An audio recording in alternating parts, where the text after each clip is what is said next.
All I really do is rap, I don't sing no high notes. Every Sunday, gotta check the aftermath. Make sure you hit the like button with a jab. You would think it's Cotto versus Paulie, Brody whipped his ass. Lil' bro punching shit like it's everlast. Taking L's to the chin, your shit made of glass. Shea Stadium Jet seen an Ollie Norton fight. He witnessed Ollie take a loss. He seen Loma versus Haney, Devin should've lost too. Man, it is what it is, it ain't nothing we can do. They can copy shit, no this ain't no 3D printer. Once I'm done with this track, I'll probably eat some dinner. Electro been on YouTube since the beginning. On the YTBC, man, this shit never ended. Bitch, my bars hot like this shit Albuquerque. Bitch say so fly as hell, but no, I ain't no birdie. Electro from NYC, don't know about New Jersey. Shout out to the tavern, bitch, we on it bright and early. Shout out to this white cake. Once again, Lomachenko beat the fuck out of Devin Haney. They probably want a part 2 shit, I'm like maybe. Back to this rap shit, I've been chillin' lately. Brody whip his ass, call him Felix Trinidad. Yeah, you hear this track, bitch, I'm really in my bag. Nah, Brody whip his ass like he Carlos Ortiz. Cooking up this intro, man, I'm doing it with ease. Subscribe to the channel, Jed, almost at 1,000. KO the sub button like it's Mike Tyson. Gotta grow the channel, have it bigger than a bison. All off the top, you know me, I ain't writing. G-Bells on the beat. One more time, Devin versus Loma was a masterclass. Every Sunday, man, y'all better check that aftermath. If you don't like Pedraza, we gon' whoop your ass.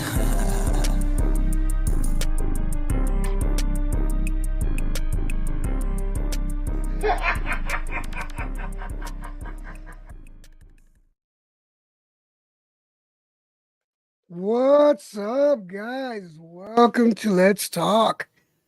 How you guys doing today? And let me say welcome to Fat Trailer Park Trash. What's up? Anthony Manzano, how you doing, my brother? Welcome to the stream. RGM, the one and only Red Glove Militant in the house. Tony Boswell, how you doing, my brother? Good to see you here, man. Much respect to you as well. Let me go ahead and start off by saying today is not just going to be about boxing, although we're going to start off because I'm going to start off with my predictions, and then what we'll do is that I'll open the panel after that. But I did want to get in what I think is gonna happen this weekend, and let's see how wrong or right I actually am. I missed last week's. I'm not missing this week's events whatsoever. Gabe Lopez in the house. What's up, Gabe? How you doing, brother? Salute to you. How you doing, brother? My brother from New York. A fellow New Yorker in the house. Pounds is in the house. How you doing, Pounds?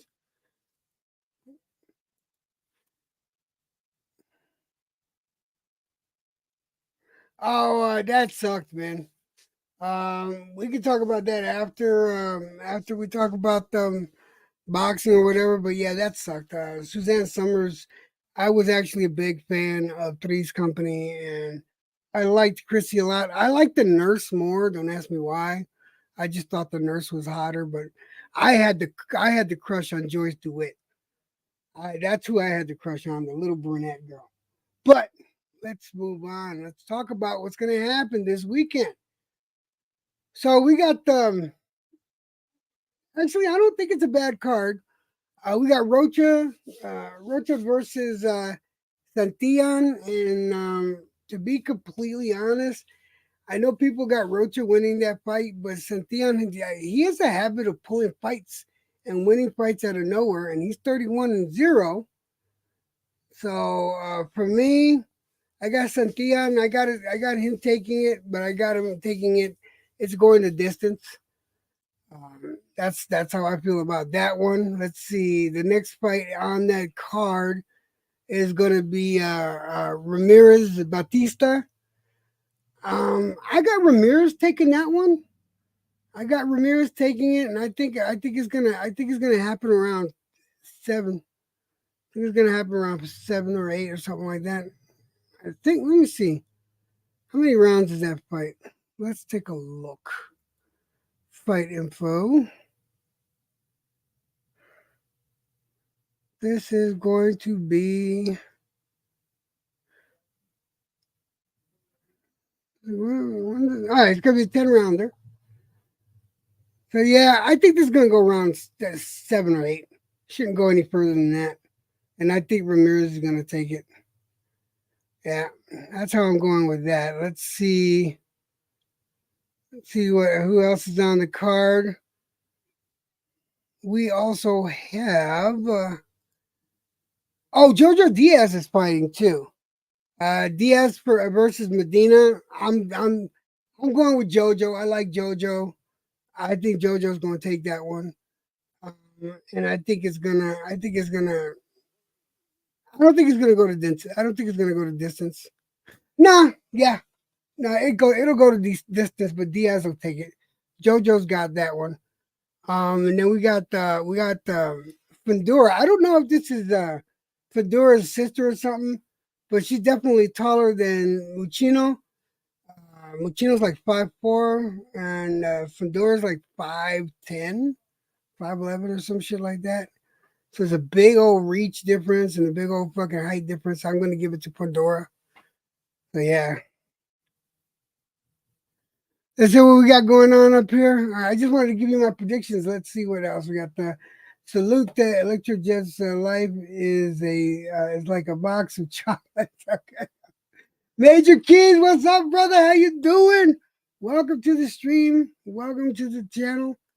You see, we got Red Glove is saying what's up to Tony and to Gabe and to Anthony, and then we got my bad everyone.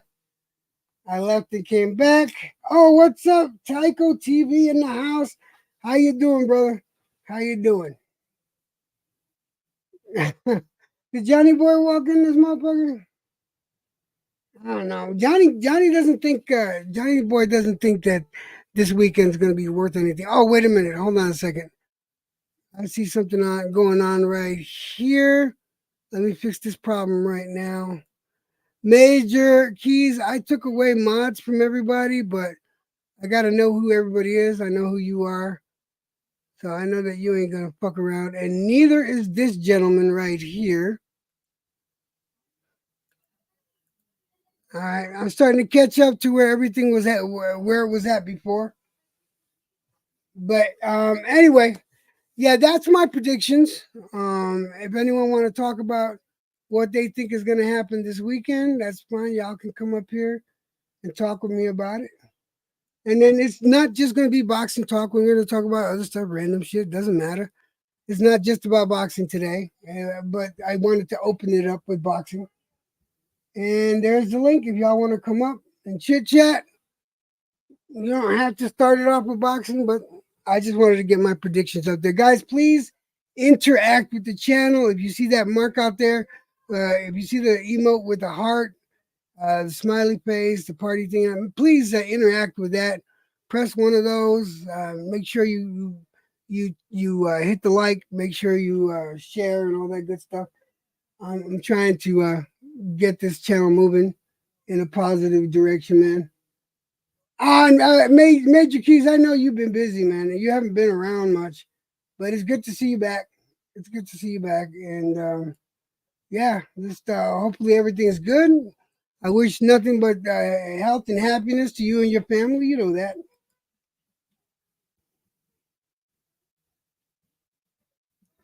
What do you say? You don't have confidence in Trailer to not do anything wrong? What? Oh no, I didn't say that. I got it. That wasn't it. So you just gotta hold on, because I'm trying to figure out who. I'm not saying you did. I'm trying to figure out who banned 50 people from my stream. So you got to be patient with me. I know certain people that when I see them come in, they get I took away mods from everybody. When certain people come in that I know for sure didn't do it and weren't here for that shit, I'm going to go ahead and give them back the mods. So that's it. Nothing on you. So please don't take that shit personal. Let's see. Tony, you know it's always good to see you, man. And I know you always show up to show support, man. If you guys want to support the channel, you're more than welcome to donate. The Cash App and the PayPal is up there, scrolling on the bottom if you want. It's not you're not obligated to, but you can if you want to. I'd appreciate it. Anyway, let me start off. If you guys want to come, I give the link right. Yeah, the link's up there. Major keys. If and when I come back, I'll crush people's confidence. Got baby, 10 plus on the way. No shit. Congratulations. Clean up my channel and remove all the nonsense and lefty quality interviews. You know what? More power to you, man. Major Keys, you do what you got to do to make you right. That's all you got to do, man. You get no judgment from me. You get support. That's what you get from me, brother. Anyway, as far as I made my predictions now, but I am going to talk about. I'm glad you brought up Suzanne Summers and Anthony. That kind of a couple other people died this week too. That freaking hurt. But that Suzanne Summers one, that one stung a bit because I used to love that show. Three's Company was the shit, man. It was the shit. It was funny as fuck, man.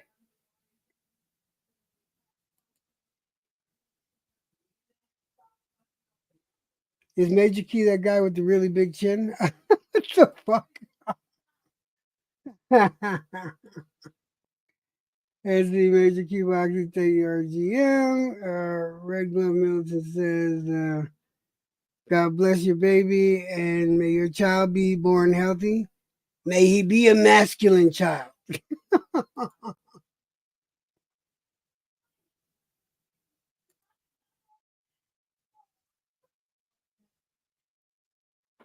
I don't know. Major Keys, is your chin enormous? I don't remember it being like, I don't know. I don't remember it being that fucking big. But I had a lot of fun hanging out at Jedi's channel. Jedi was live about a half hour ago or something like that. I had a lot of fun. I like the direction Jedi's channel is going. Man, though, they gave me a reaming, man. I thought my damn braids looked okay for something for 18 years ago. Gave me a lot of shit. Let's take a look.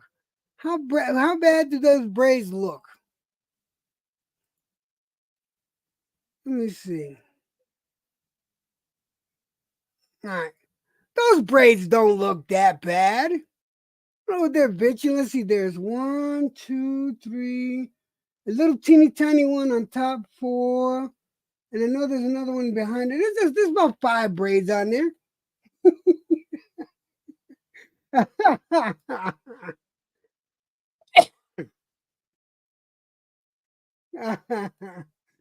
No, I was quoting Godfather, man. I did a bad job at it. Let's see, Major Keys. I'm just going through the comments right now.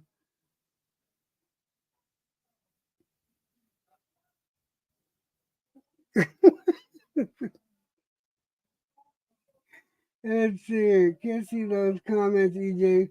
Must be somebody irrelevant to me. You can't see those comments. Why? That must mean something. What the fuck? Really? All right. Thank you for telling me that, Major Keys. That's telling me something. I know you are. RGM all the time. You breaking my back all the time, busting my chops, busting my balls, however you want to fucking put it. God damn it, dude. Drain Gang in the house. What's up? How you doing? Welcome to the stream.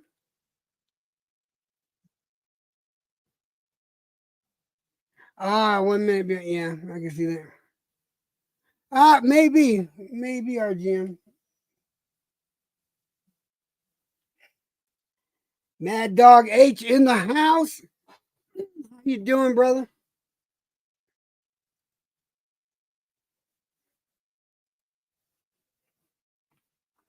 So, what do you guys think about the fights this weekend? I know they're not really high grade fights. What do you guys think about Jojo Diaz fighting, and what do you guys think he's going to do? Do you think Jojo is going to beat Medina or not? Um, and what do you think about the main card, which is Rocha versus Santillan? Because I don't know, even though he's not a popular fighter, Santillan is like in my honest opinion though he surprises everybody, and he's undefeated, and yet they have Rocha the favorite on the card. I don't understand that. How is that? Yeah, I could do the panel right now. I'll throw the link up there again. Yeah, please, guys, hit that like button if you can. I'd appreciate it. It helps my channel out. More than welcome. You guys are all more than welcome to come up here. Listen, now, I did have, and as unfortunate as it is, I did have somebody porn bomb me the last time I went live. So what I'm going to do is I'm going to put the camera block on until I know for sure that you're up here, and it's somebody that's not gonna porn bomb me. But it sucked. They threw some little ass white dick up there. I figured, yeah, that's pretty sad. Pretty damn sad.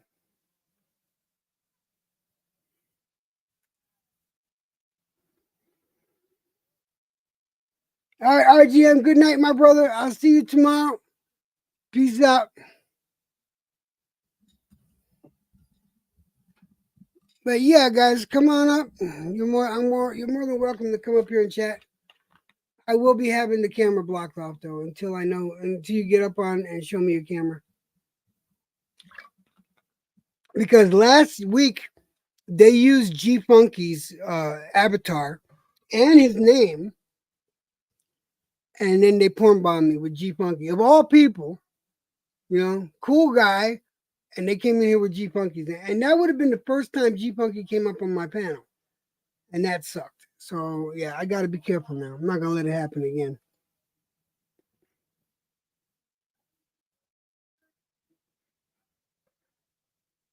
It is, but see, that's not uncommon here on YouTube. They do it a lot in the TTC community. Yeah, the talk trash chat. They do it. They do it to each other all the fucking time. It's a serious problem. Rip to your duck. Yeah, he would. We're gonna get another one. Major Keys. We're the house. Good news, guys. We are going to start moving into the house tomorrow. The hot water will be on. It was supposed to be on today, but ran into a little problem. But the hot water will be on tomorrow, and we're going to start moving stuff slowly into the house tomorrow. But yep, we start moving shit tomorrow.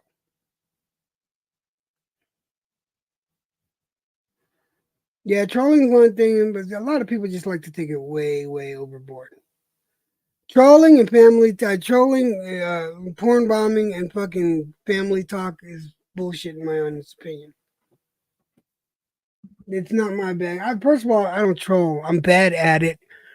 I'm not as quick witted as a bunch of you guys. Thank you, Major Key. Yeah, I'm in one of the suburbs of Albuquerque. I'm just like 20 miles south of Albuquerque.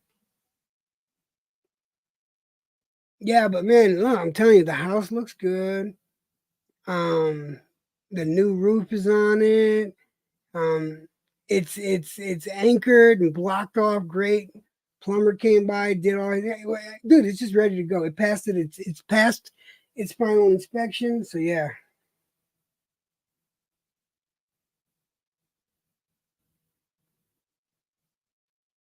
The new portable.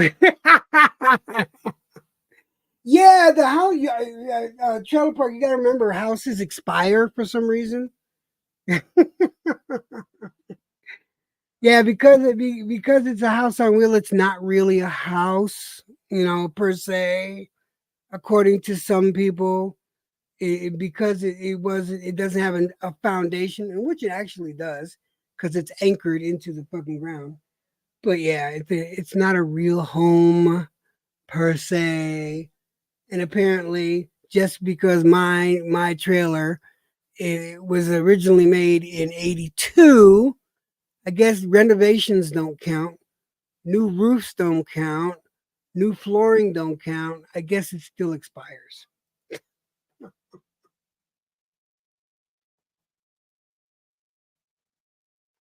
So, Major Keys, do you think a mobile home is actually a house or no? Because according to some people, it's not really a house. The new roof is less than a year and a half old. I got the receipt for it. The lady paid 12,000 for the new roof when she had it done. Radar, what's up? How you doing? Welcome, Raider. It's good to see you.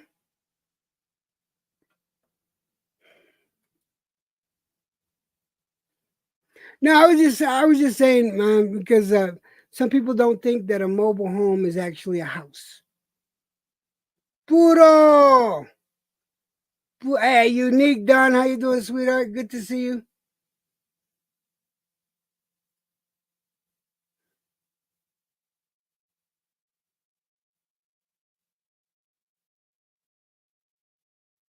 Oh, dude, and that's one thing about this neighborhood. It's not noisy. We do have neighbors that have cows, and them motherfuckers do moo, but that's okay because I plan on getting like I'm getting one of those fainting. What are they called? One of those fainting goats. Yeah, I'm getting one of them little motherfuckers. One or two. We're getting some ducks, some chickens. We're gonna have a few animals here.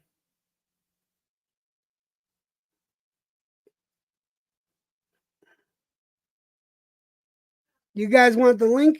I'll throw the link up again. Nobody's joined yet. But yeah, I got the paste. You guys want to come up?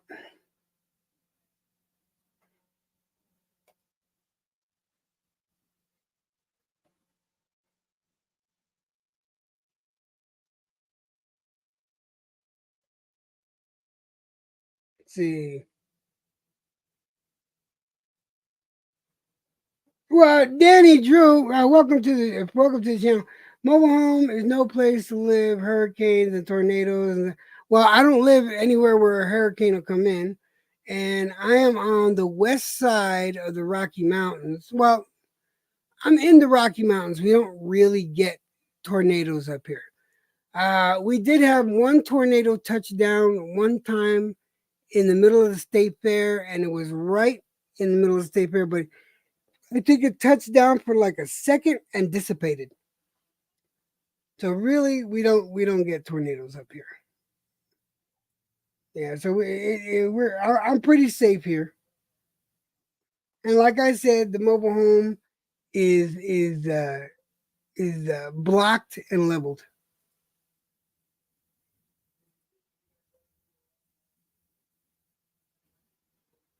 Oh, my wife does want a pig, man. She wants one of those little like toy pigs, whatever you call it, real teeny tiny pigs. I don't think she understands them fuckers grow. No problem, Puro. No problem. Kazi, what's up, man? Saludos to you, my friend.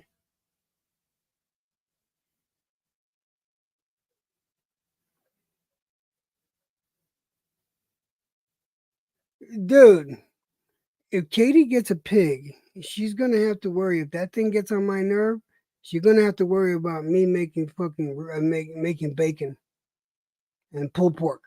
Think I won't? Try me.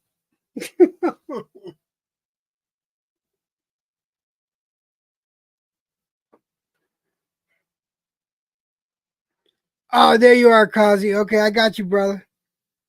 Give me a second, Kazi. Hold on. There you go, Kazi. I took everybody's wrench away, Kazi, because somebody banned 50 people from my channel.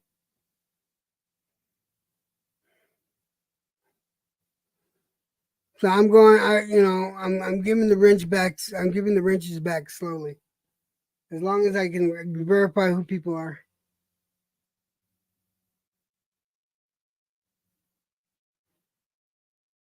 Well, see, Major Keys. I plan on putting a room extension.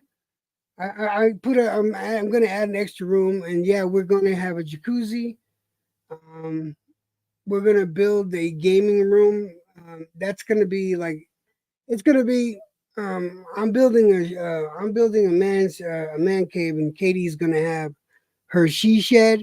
That's going to be separate, so it's going to be like storage rooms, but they're gonna be big enough to hang out in with electricity. Mine's gonna have a pool table in it and shit like that. So yeah, man.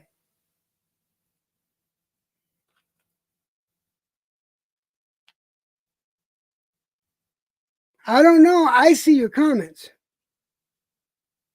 and I don't see anyone blocking you. I'm not seeing anyone blocking you at all, and no one's silencing you because I see your comments.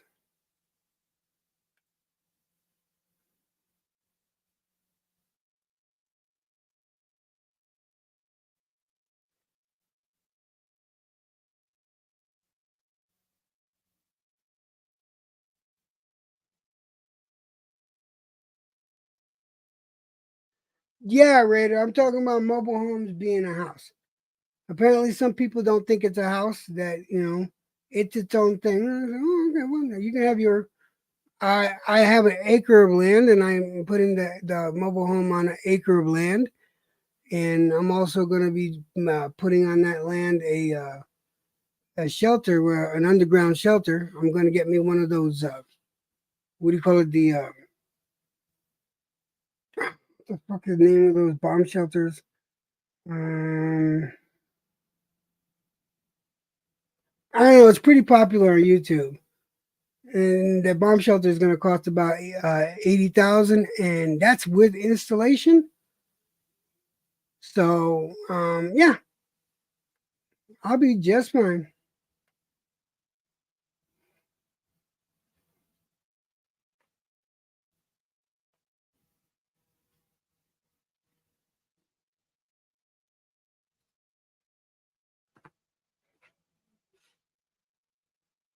Raider says there's a difference between a mobile home and a house. Well, yeah, I know it's not a house, but it would be considered a house if it had a concrete foundation. I told them not to put a concrete foundation because I wanted options, because I might get rid of the mobile home years down the line and build another house, or build a house in that same area. So I'd rather just have it that way for now.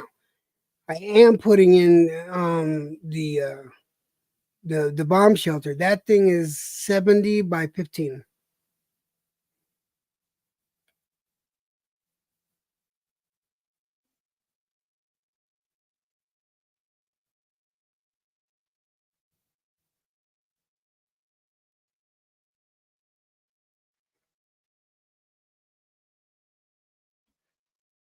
Oh no, yeah, like I wouldn't have invested in it if I was on the East Coast or anything like that, because I know, um, with a mobile home, any winds over like 100, 110 miles an hour, yeah, that motherfucker's gone.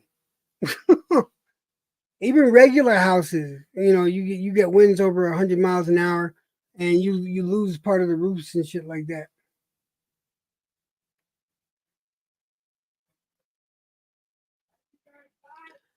Bye, Kim. I love you, baby.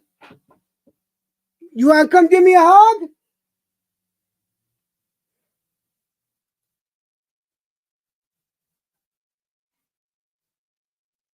The mobile home is personal property, and the house is real.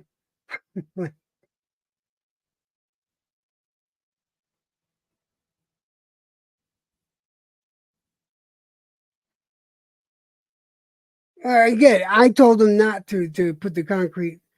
I just wanted it. I wanted it blocked and leveled for options later on. But I consider it a house. I'm happy with it. So it's, to me, it's a house. It's a home. It's my home. Cal Johnson, how you doing? Yeah, I'm looking forward to this weekend's boxing. I really am. Most definitely looking forward to. I want to see JoJo. I like the idea that JoJo Diaz is fighting this weekend.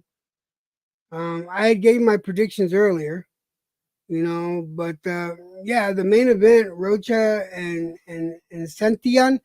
Santillan, I think, is going to win it. I know Rocha is the favorite, but I think Santillan is going to win it.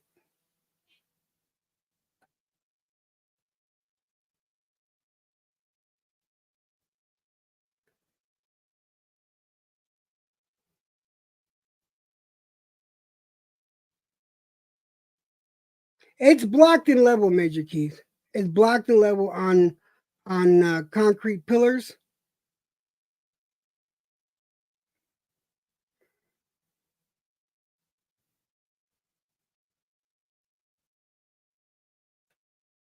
But I've seen that too. But my thing is, I want the thing that I'm more interested in. Oh, Atlas! I'm gonna get me an Atlas bomb shelter, and I'm gonna put it 20 feet underground, right? And that's gonna be right next to the mobile home. All right, so I'll have an entrance from the mobile home going into the Atlas shelter, and then once the Atlas shelter is in, is when I'm gonna put the mobile home on a permanent foundation.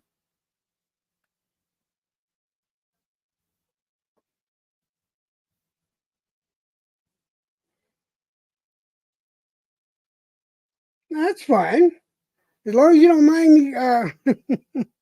I'm gonna call you that because that's the name that came up. I'm sorry. I know, girl. I used to using the name that come up. Flamingo. My bad. You know how I am, man. I'm gonna put the link up again in a minute. No, actually, I'll just throw it up there right now. JoJo for the dub.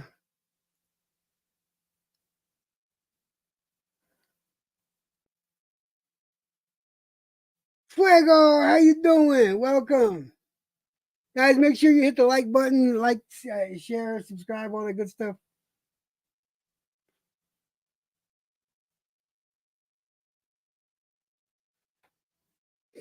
But yeah, man. Oh man, and Flamingo, man. I hope you didn't think it was rude of me going in there asking about Boba dying. I just thought so. I thought that I was being trolled, and it was you that came in and said it, wasn't it? And man, that was because I know she was part of the. She was part of the community there. What's up? How you doing? What's up? What's up, Jed? Not much, man. Yeah, I hope you didn't think I was being rude when I came in there into the Discord asking about her, man. No, not at all, man. You knew her. You knew her and everything, dude. Not at all, dude. She passed. I was just putting the word out there. Yeah. Hey, for you guys that don't know, I know Flamingo or Kel Johnson from Discord, and he's a boxing fan. He likes MMA too, but he likes discussing boxing with us. And Oh man, love boxing. Yeah. yeah, but he has this Discord that we've not the same people hang out in there. They've been hanging out there for years now, and one of them just recently passed. She's been a part of that community for the better part of 2 years now, 3 years. Well, yeah. If it counts the Discord, just 2 years, and then we were on. If you count Dean's room, we were on Tiny Chat for like 3 years too. So Yeah, so all together, all together 5 years we've known her. yeah, it was pre-COVID. Yeah. And then before that, you guys knew her before I did. I don't know if she was on Battle Cam with you or not, but She was on was Battle there. Cam. She was on a number of places. She was there. She was there before I was, for sure. Little bastard, how you doing? Welcome to the stream. So what do you think, man? JoJo's fighting again. Yeah, dude. I'm hoping he wins. That's another one where I hope he wins, but I don't know. I don't really know. But I'll be watching MMA this weekend. The MMA card is looking really, really nice. Yeah, everybody's been telling me about the MMA card. I don't watch the MMA at all, but everybody's been like amped up about the MMA card. I personally like this weekend's boxing card. Rocha Santillan. I think that's going to be a really good fight. I think Santillan's going to take it, and for some reason they got Rocha the favorite. You know. Yeah, I can see that though. I can see that though, especially with what he's done recently. I'm not too What sure is he what the favored? status What is with he favored? I'm not too sure what the status with Ruiz Wilder is. I could look it up in a couple minutes though, see if there's any. Danny. Here, let me look it up. Oh, it says the WBC leaves Andy Ruiz out of eliminator fight versus Deontay Wilder. Wait, he leaves out? Wait, that was on August 19th, though. Oh, shit. So that was a while ago. My bad, dude. Okay, yeah. Who do you got between Ramirez and Batista this weekend? See, I don't like betting on people that I haven't watched fight a lot, and all I've seen is just like the predictions on YouTube and stuff like that. But I mean, if I was to go the way of the pros and stuff like that, a lot of them want Batista to win anyways. Yeah, I think Ramirez is going to take it, man. I think it's going to be a better step-up fight for Ramirez than a fight for Batista. Ramirez is 12-0, Batista is 15-3, 15-3-0. I don't know, man. I think Ramirez is going to take it. I think because Ramirez got some good natural talent. Yeah. He's got some really good natural talent. I wanted to talk to you about, I know probably, I don't know how much your viewers like it or talking about the crossover boxing, but did you watch it this past weekend? Are you talking about the Paul fight? Yeah, the Logan Paul and the KSI fights. Yeah, no, I didn't watch any fighting this weekend because I was in Arizona. What's up, Puro? Puro's in the house. How you doing, brother? Puro, your mic is muted. He probably stepped away for a second. But yeah, I didn't get to watch any fights this weekend because I took my wife and Melissa. Do you remember Melissa, the old roommate? She came by to visit.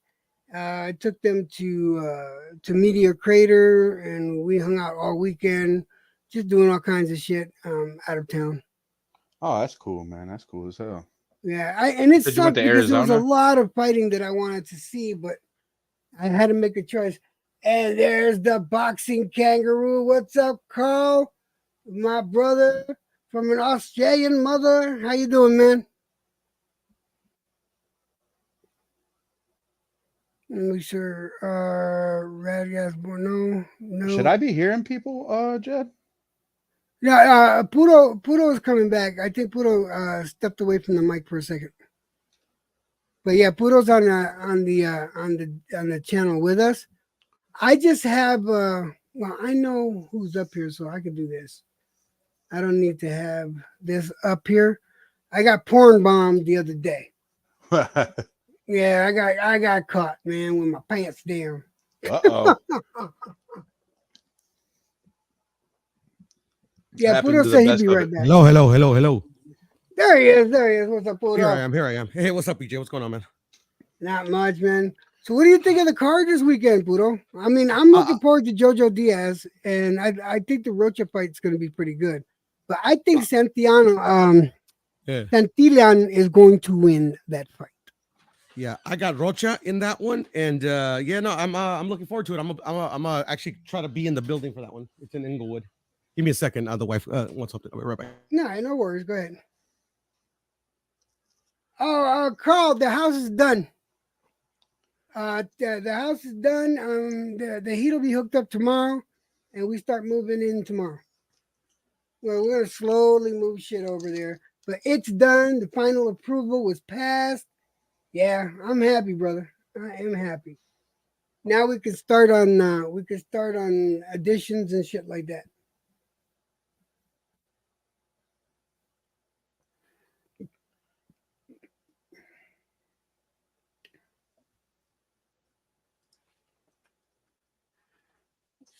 But yeah, other than that, so who's fighting this weekend, Flamingo as far as MMA?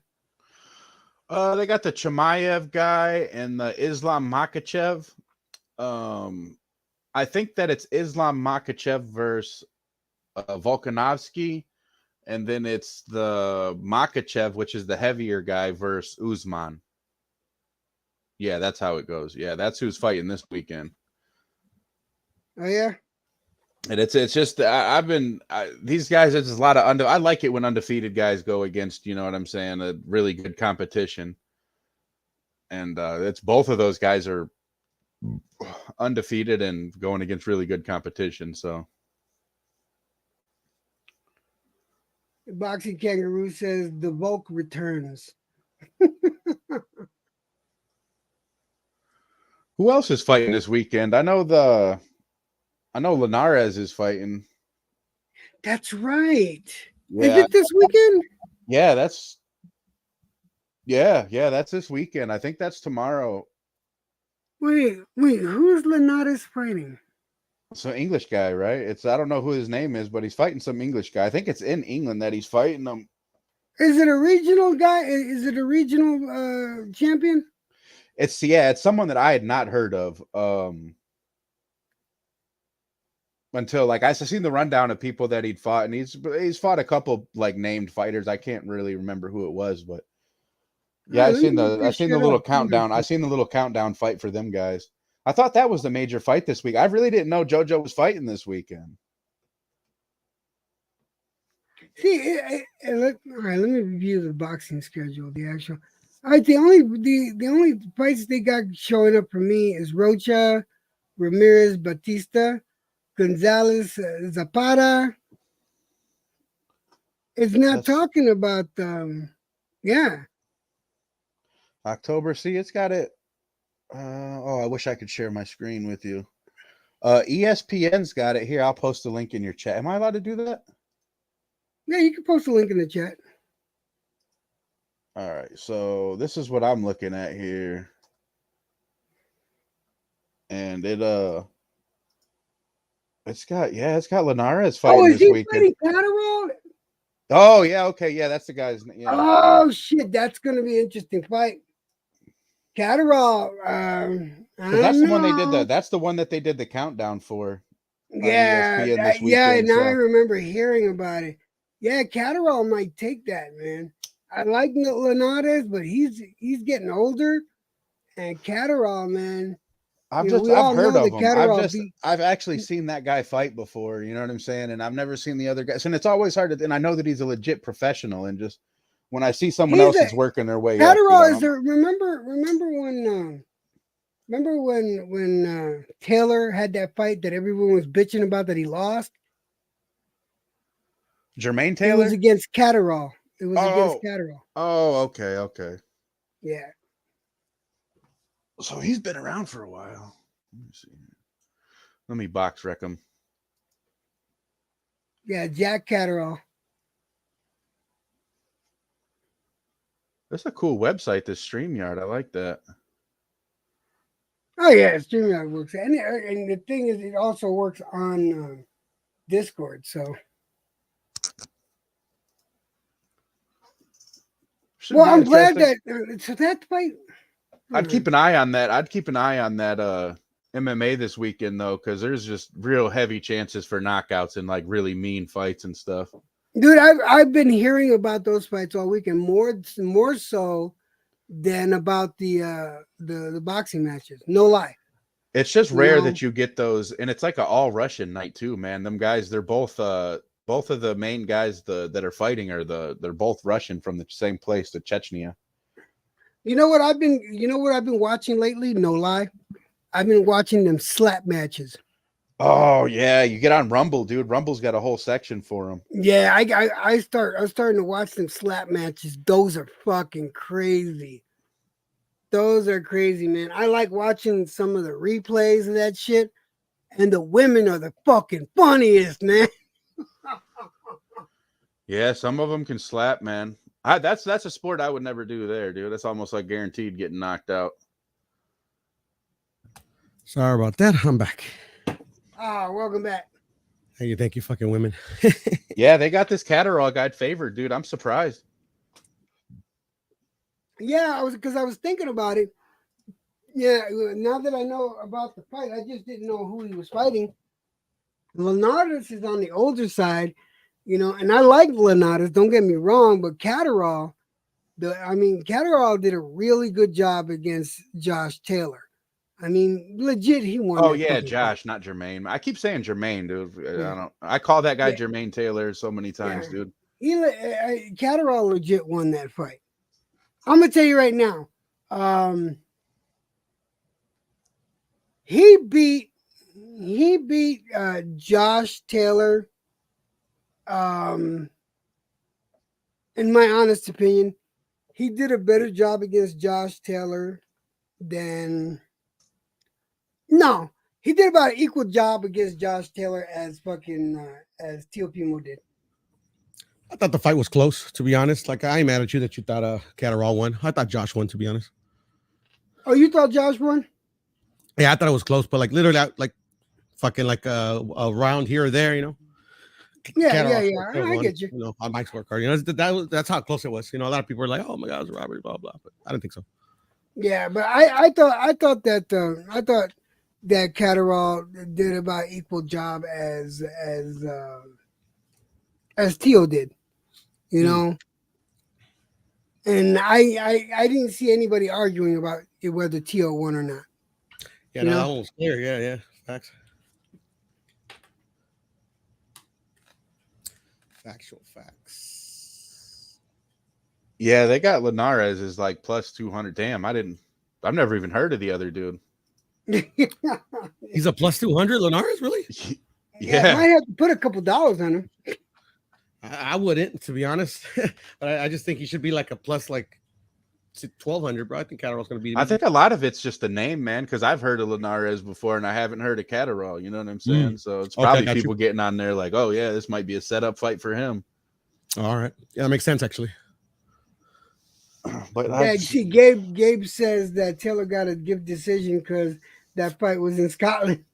HLD in the house. What's up, brother? How you doing? See, HLD knows what's up. And he's coming off a knockout too, Linares. Is he? Yeah, he got knocked out by he fought the guy that Devin Haney fought for his interim belt a while back. What's his name? Oh, HLD no. Haney. I mean, he started with the H2, didn't he? I think they trained in the same gym or something like that. Shit, what's his name, bro? Yeah, I forgot his name, but yeah, that guy knocked him out in the 12th or the 11th. Yeah, I think I remember that. It was a real scrawny guy he was fighting, way taller than that. Yeah. Watch, HLD's gonna put the name up, man. I know he'll know. Daniel Berry Sports Highlights. How you doing? Welcome to the stream. Thank you, HLD. Abdullayev. Yeah. Okay. Yep. Okay. See, you guys, I rely on you guys for the fucking names because I'll never remember a name unless I got it written down. Nope. Not gonna remember it. Shit, I just know HLD knows that saga stuff fucking like the back of his hand, bro. I knew he would know. I'm stuck in the early 2000s, man. Yeah, that's a long time ago, bro. I know, dude. It's just that's the people in sports that I remember the most for whatever reason. No, I hear you, man. I hear you. Nowadays, I'm like Jed. I don't remember these guys. Stop licking. Dude, there's a reason why I write everything down, man. There's a reason because I'll forget every fucking thing. But no, I don't know. I wonder what times them fights come on. Because hold on, let me look on Sports Surge. What's up, Radagast? How you doing? Yeah, they start around 7, I think.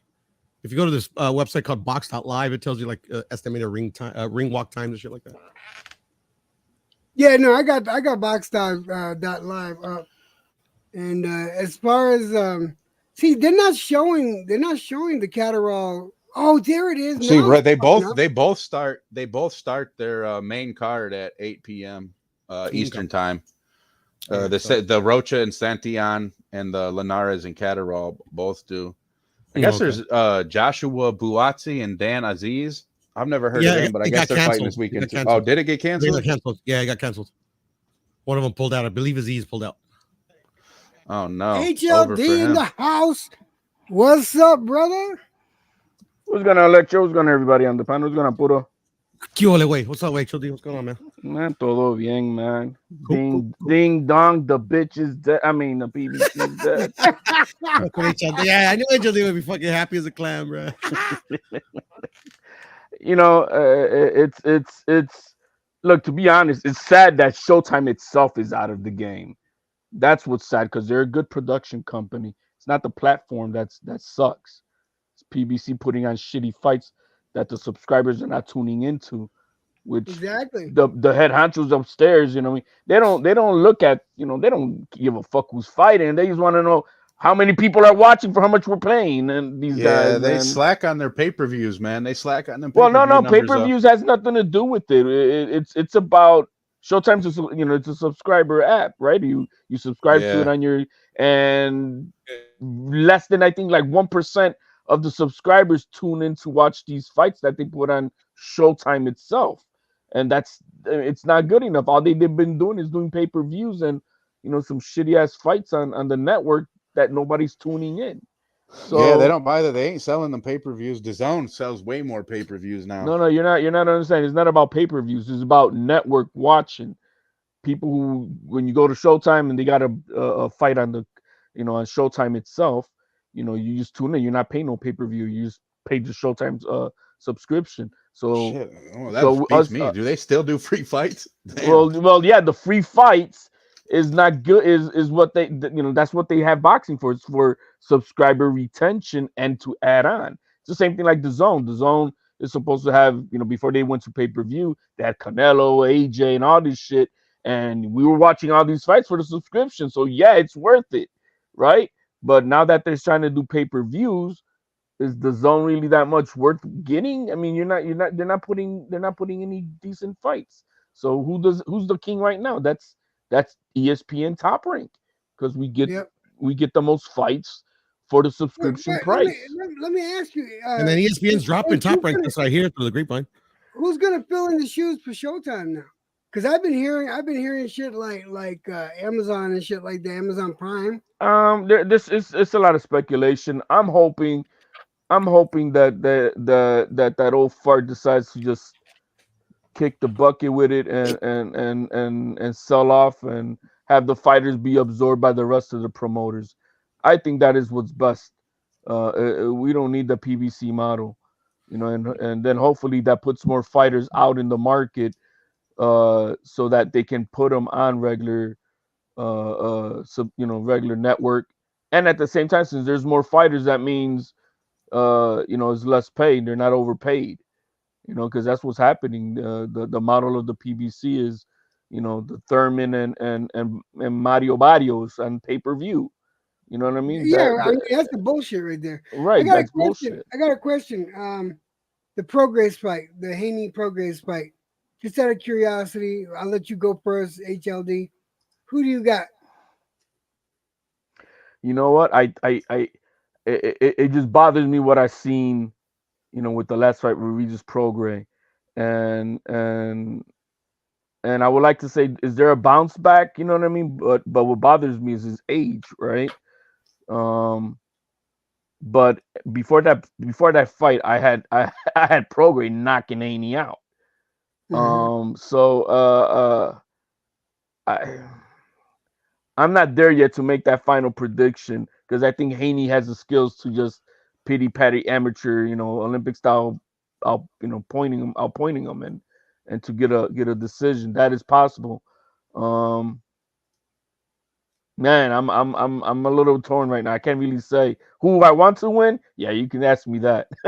But who do I think is gonna win is different. Who I want, I would love for Prograis to knock Haney out. Right. I got Puro. Who do you think? I got Regis by knockout. Yeah, I still got Regis by knockout. All right. All right, Flamingo. What about you? Oh, I'm gonna go against the grain here, man. I got Haney winning it. Probably late round knockouts, man. I got Mr. 30-0 going at it, dude. I think Regis makes too many mistakes. I could have respected that until you said knockout. The Haney hasn't hurt anybody in 4 years. So That's true. That's true. But I mean, I think that guy makes too many. I think he's going to take a lot of damage in the early rounds. I think he's going to get outboxed. I don't think he's going to do much to Haney. I really don't. yeah, that's the other thing. Haney hasn't done any damage to anybody in 4 years either. He's pointed them, but no damage. Yeah, and that's what nobody says about the Zorilla fight. Zorilla kept Regis honest because of his power. Haney ain't got that. Yeah, I think Zorilla maybe had underestimated power. You think, Puro? Yeah, I mean, like, because he dropped him in the first round, and you could tell like Regis was tentative, but also you got to take into account that I think Regis hasn't fought in Louisiana like forever, so it could have been nervous. So I have no idea, but I had Regis losing that fight. Yeah, I think I did too, Puro. But you know what? I've heard him talk about the hometown, but you know, and I know there's a factor to that. You know what I mean? You know, it's same thing with anybody being in the spotlight for the first time. That has, I mean, there is a psychological effect. I don't know how much it played into it. I don't know if he's using it that much. I do know his weight cut is tough, and I know it's tough for everybody. But I don't know if he struggles with that too. But maybe Zorrillo's power was underestimated. I mean, he almost beat Barboza in the last like 2 rounds, man, of that fight. Zorilla? Yeah, man, he could have knocked Barboza out.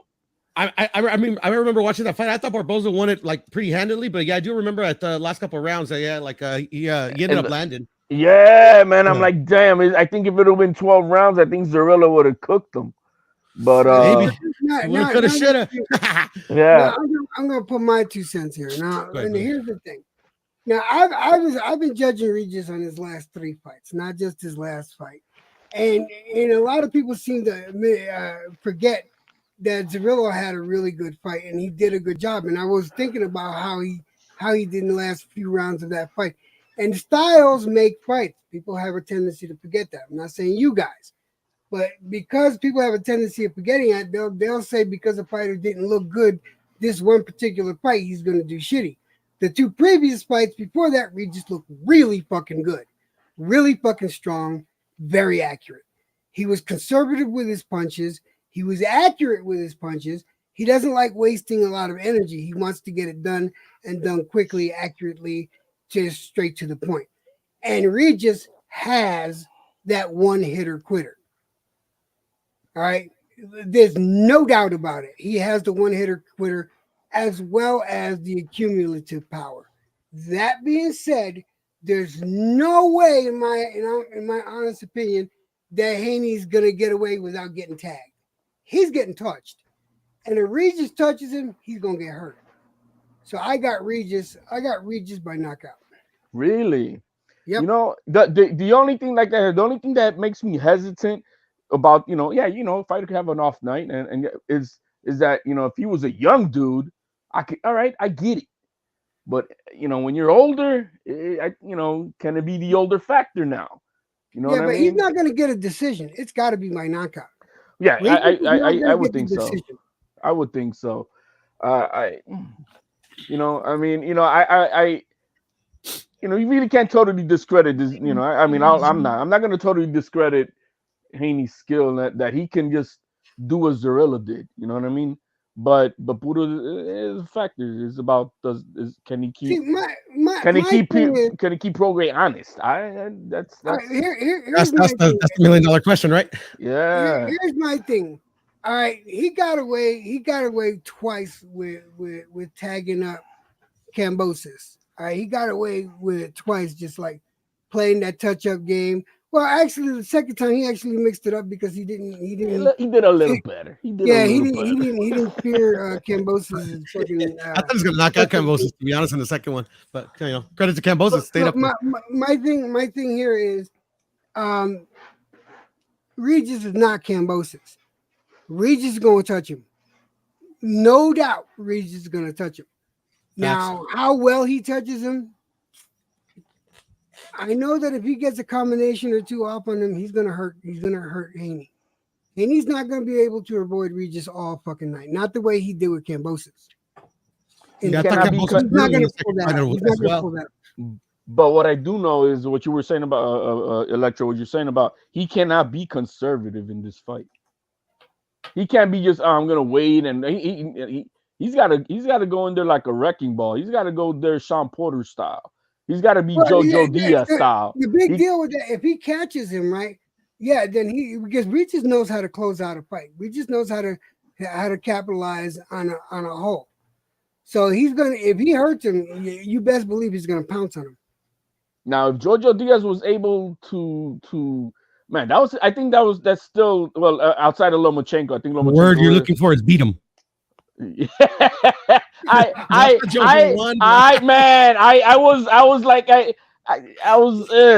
wasn't mad at the decision, but I know JoJo Diaz up to that point was his toughest fight outside of JoJo had Lomachenko. him in the corner how many times? Yeah, but you know why? JoJo had him backed up against the ropes how many times, and he didn't capitalize on it. But you know why though, right? If this happens, Oh no, it happens with Regis. Yeah. If that happens with Regis, Haney's he's done. But the reason that Haney did that style fight was because he JoJo's power wasn't above and beyond. Even though it kind of cracked him a couple times in the later rounds. In the 12th, right? He was getting cracked, but throughout the fight, it wasn't nothing that had you know what I mean, that he was scared of. Yeah, with JoJo. That's the thing about Haney, bro. Like Haney's kind of hard to like gauge him because like he's not I think he's like really kind of like really overhyped the way they hype his skills, but I don't think he sucks either. So at the end of the day, it's no, like he doesn't. He doesn't. You know, he's like in the middle, bro. Like yeah. Oh no! Look, please don't get the impression that I think Haney sucks because he doesn't. No, he said that. Budo said that for me and him because we that wasn't for you, Electro. Yeah, bro. That was me and I've been saying, listen, telling the truth is a Haney hate. Just to let you know. I'm going to say it again. Haney put his best performance against Loma. That was the best I've ever seen Haney fight, hands down. I say it's Linares. I thought it was Linares. It was Linares' his best fight. Yeah, he was lucky to win both of them. To be honest, bruh. I'm telling you, I've been saying that for a while, EJ. Like as soon as he got cracked by Linares, bro, he's been a different fucking fighter. Even his own coach said it. Well, there's learning lessons. He's a young cat, and this experience is, definitely is good, man. I mean, it's good experience. He's the best at 135. I ain't gonna lie, bro. I mean, shit. Call me a like a I don't know, a flip flopper, bro. I've never been a flip flopper. I don't hate Haney. It's just like I just didn't like how he got his fucking email belt. But anyways, that's not here or there. I think how many jokes did you and I make about that shit, Puto? We made all kinds of jokes about that because I did not. I remember that shit, bro. But each time I got me on Haney, I had to give him more and more respect. But there's a lot of shenanigans that goes on into the game. You know what I mean? Yeah, I know. And I don't give a shit. I mean, I can say it as it is. All this time to make the fight and the delays and all that shit, and Snack Crackle popping is in his corner. I'm just saying. Yeah, I didn't like the whole delay shit that was going on to announce this fight officially that ends up being for December. Within those months, what was going on? I'm getting bigger. Mr. Conte helping me out. Wink, wink. All that shit comes into play. What weight is Teofimo Lopez at? Can Haney technically hold on to those belts that he has, or do the belts get stripped away from him after this fight with I remember reading through the WBO, but I don't know if it's only if you become a WBO champion. But my understanding, and I have to go back to it to read it. But if with the WBO, if you become a champion in another division, you have 9 or 10 days to decide which one of the two you're gonna be rocking with. But I don't know if that means only through the WBO belts that he has, or if he just becomes a champion in another division. All right, let's put the scenario out there. All right, let's just say he wins. All right, let's just say he wins. Look at the competition that he has to go up against, and can he do it? He would have Teofimo, Nope, right? he's not going to win that. All right, and then of course there's Rolly Romero. I totally think he'll beat Rolly. That fight ain't happening, I don't think. Rolly, in my opinion, is just a sacrificial lamb anyway. Well, no, they're saving him for they're saving Ryan him on that Garcia, side. who I think they're saving him for, either Ryan or Tank. I think for one of no, I think they're saving it for Antoine. I think Lopez would probably. that's I think Lopez possibility knocks too. Haney out early. To be honest with you. Yeah, I think so too. I think Tio right now he's taking care of business on his personal side. You were asking what's going on with Tio. He's still taking care of business on his personal side of life. The WBO reviewed recently and approved his credentials to be a super champion. So it holds him off from having to do anything right now. So he's he'll if he's coming back, he'll be coming back sometime early next quarter, God willing. But he's just taking care of business right now. Yeah, after he beat Josh Taylor, dog, I don't think there's. I'll never argue against him, dude. I ain't even playing, dude. That was a fun night, man. That was a fun night. Dude's a pit bull, dog. What do you think? What do you think about Haney and Haney versus Matthias? No, he's not beating Matthias. No, no. Yeah, that guy's a wrecking ball. He's literally a wrecking ball. I think, dude, and look, I might go against this. I don't know the exact weights once it gets to the lower guys all, but dude, I think Kambosos is probably give him a run for his money too, to be honest with you. Give who a run for the money? Haney. No, he already fought him twice, my friend. he already fought him twice, and he couldn't do shit. Hell, Kambosos hasn't been the same since Teal's war. he just lost the fight versus Maxie Hughes, another gift decision. Yeah, they gave him Maxie Hughes. I mean, I don't know how they. Oof, that makes me mad because Maxie Hughes beat the shit out of him. Let's just call it for what it is. Maxie Hughes beat the shit out of Kambosos, and But they he gave won it, that though. shit to him. He won it, yeah. That's kind of like, dude, I thought that what's his name? Dude, I always forget dude's name. Starts with a L or something that fought Haney this last time. Lomachenko, dude. That guy, dude, I thought he beat Haney, dude. I'm not like, dude, I call a lot of fights wrong, no, dude, but I thought that he won like at least 7 rounds. And like 85% of the public saw the same thing. Yeah, a lot of that. I thought I was there, man. I was there, and you were. I forgot. Yeah, I was there, and I'm telling you right now, that whole that I would say about 80 to 90% of that arena, like when they heard that decision, they were like, "What the fuck?" They couldn't believe it. What they heard. I forgot. EJ was there, man. I got him on video, man, throwing Bill Haney a bottle, man.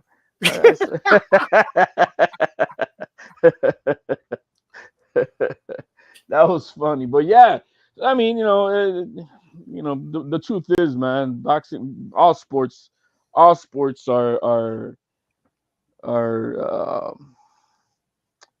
put as with match fixing is legal. Yeah, it seems as though it's legal. I mean, I don't know where you on Instagram or something like that, EJ. I'll send I'm on Instagram, same name. Okay, then I'll look you up and I'll drop you some legal articles. All right, I'll probably use them, man. Seriously. Well, the fact is that match fixing is legal not only in boxing but in all sports, as long as money is not used to corrupt a fighters to take a dive or judges, but to have your referees, for example, on a game call it certain way for a certain team so that team makes it to the playoffs or the finals because it will boost the whole you know, the whole promotional company itself to sell more tickets, that's legal. Let me ask you a question then. All right. Was there a match fix for Usyk Dubois? Match fix how? I mean, he knocked them out. I'm talking about the low blow. Well, that right there is a total judgment call. You have a referee who's on the back end. He couldn't clearly see the punch itself, so it was a judgment call. But if you're talking about decisions, or like what we saw with Rolly Romero earning that belt by stoppage, you see decisions or referees, when you see shit like that, you know that they're under direction by the promoter and network. Yeah, well, I got that impression with the referee, but then of course I was thinking, all right, that's a Puerto Rican ref, right? And I thought he's in Poland, and the majority of those people in that arena were from the Ukraine. If he makes the wrong call, his ass was not going to make it home alive. No, but that right there was just a judgment call, and I wasn't upset by it, man. I mean, Dubois quit anyway, man. I mean, shit. That dude He did quit. Yeah, he did quit. But I'm not mad. I'm not mad at all, at all. And I actually, I by the letter of the law, no, it was not a low blow. I mean, it was a low blow. I'll take that back. It was a low blow. Anything below the belt line and any part of your gloves goes below the belt line. Anything below the navel is what the right. Anything below the navel, and yeah, I mean, if you look at where the punch landed, you look at the glove, and you tell me is his belly button below that glove where it landed, and then you're gonna see that's almost his kneecap. Like, no, man, it can't be. So let me put this one ad in. Give me a second, and we'll be right back. And I'll pay the bills. Hello, I'm here to tell you about a revolutionary new product called Cumdon. What exactly is Cumdon? Well, Cumdon is an ancient Indian herbal and well-being tonic. Reformulated and tested for safety by NASA astronauts, I think it's safe to say there's never been a better time to get Cumdon. But don't take my word for it. Getting Cumdon makes you smarter. It makes you faster, it makes you lose weight, it makes you more aggressive.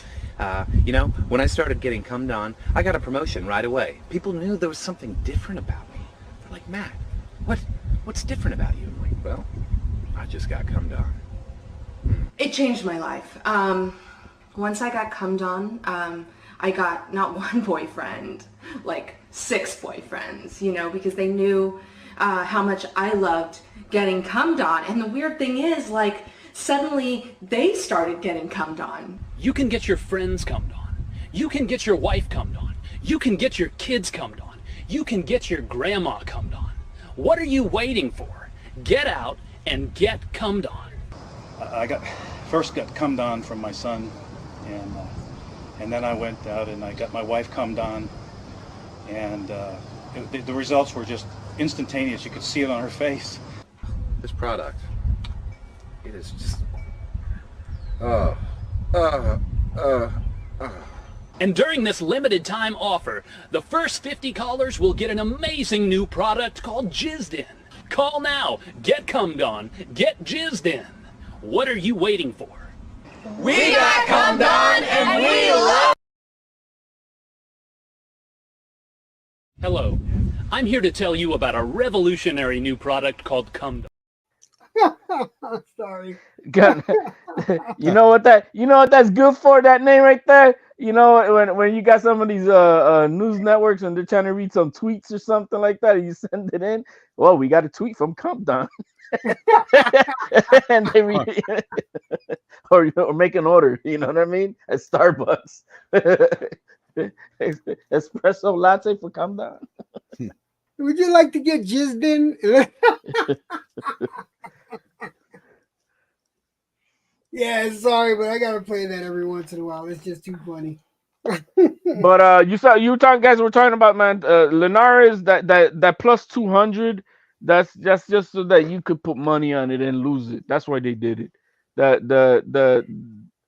he's even a plus is Oh, hey, it's that worth high. $20, man. It's worth $20. Nah, you're gonna lose it. I mean, Linares was old when he fought Haney, Yeah, this is true. and at that time, 4 out of his 5. Let's see, I think it was 3 out of his last 5 fights, or 6. No, 3 out of his last 6 fights he lost when he fought Haney, and they were all by knockout. And all his losses were all by knockout, which were like 6 of them at the time, were all by knockout until he met Haney. and then he fought after Haney, and he got knocked out again. So he's gonna get knocked out on Saturday. That'll be his last hurrah, his last paycheck. Yeah, Catterall is gonna be. I mean, that's the best. There's one website that you can bet against them as a 6-1, but they don't give you those odds as far as monetarily. They still only do 2-1. So if you bet 20, you still only win 40 from them. Yeah, I would. I mean, I think you're giving you. They do those type of bets that. Oh man, that sounds like a good bet, but no, it's not, because Linares is gonna get knocked the F out. Right. Yeah, see, but I don't usually bet. So to me, I'm stupid when it comes to that shit. So I like when the last time I bet. Let's see, who did I bet? I had put money on. I was betting against Shakur when Shakur beat for the 130 belt. What was his name? Was it for Valdez or Valdez? Oh, for Hearing. Yeah, Hearing. Yeah, because I was betting for Hearing, and I lost against IB, and that's that. But then that's when I started liking Shakur too, because Shakur. I think I lost money on that fight too. I think I did. I think I did. But it's because I know Hearing. It was. Combination of knowing him and then Marine and all that. So yeah. So and I liked Hearing. I liked him. But just like you said, what made me like Shakur, because before that fight, Shakur had fought Nakatilia, and that was a stink fest of a fight. It was boring. He was a negative fighter then. And that's he was him and Haney were on the same trajectory style fighting, and I'm like, man, come on. And I remember even Crawford was in the corner barking at him, like, because he should have took the guy out. And I remember clearly after that fight, he came out to his fans and he put out a statement. I apologize to my fans for the performance. I promise you this will never happen again. And blah blah blah blah. And I'm like, okay, that's that. Okay, I could appreciate that. And guess what? He went out after that was Hearing, and he smoked him, right? And then after that, he whipped his ass. And then after that, he fought Valdez. Okay? He smoked him. Oh, look at this! Look at Danny Drew's comment. Not a bad comment. Boxing needs mandatory training classes for boxers at the world-class level to learn how to manage their big paychecks and invest for the future. Boxing, a young man's game. Hey, that's a good point. Because these guys, they run through their money, they fucking spend their money. What do you guys think about that? Well, I mean, the NBA right now, they actually have that going on. You got a lot of the vets who put in their time. You got Shaq, for an example, and they'll come out to these rookies and they'll let them know what's up, and they'll let them know how they fucked up their money. And because, like, for example, Shaq said he was broke like in a heartbeat, and he had to he bought cars and everything with the first paycheck and shit, and he was broke in 2 seconds. So they got now veterans talking to them, letting them know this is what you should be doing, this is how you should manage your money. But I'm telling you right now, Shaq is doing lovely right now. Well, yeah, no, that I'm talking about, but Shaq is explaining his life, how it was when he first started, when he was a rookie, right? Yeah, and so he's out there. Not only him, I only know him for an example, but many of the other vets they're out there and they're like, yo, man, you got to pay taxes, this and that. You getting $1 million? Guess what? How much Uncle Sam's you're gonna owe him? So make sure you don't take loans and shit like that you got to pay back for money you haven't received yet. But yeah, I mean, I think something like that would be great for. But I mean, not all boxers are making this type of the millions of dollars either. You know what I mean? Well, I tell you what, some of the wrong boxers are making millions of dollars. That's the less than 1% that are doing that type of money. And I'll say that again. We definitely got some of the wrong boxers making that type of money. There's some overpaid motherfuckers that don't deserve them fucking $1 million paychecks. Well, yeah, that's on that PBC side.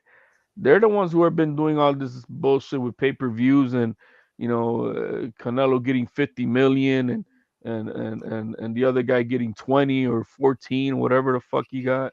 You know what I mean? It's overpaid. There's too much. Yeah. They got to put a control. But hopefully that's we'll get a reset. Even Eddie Hearn, when he came out with the Zone, he was cutting out some fat checks for everybody. He wanted to get.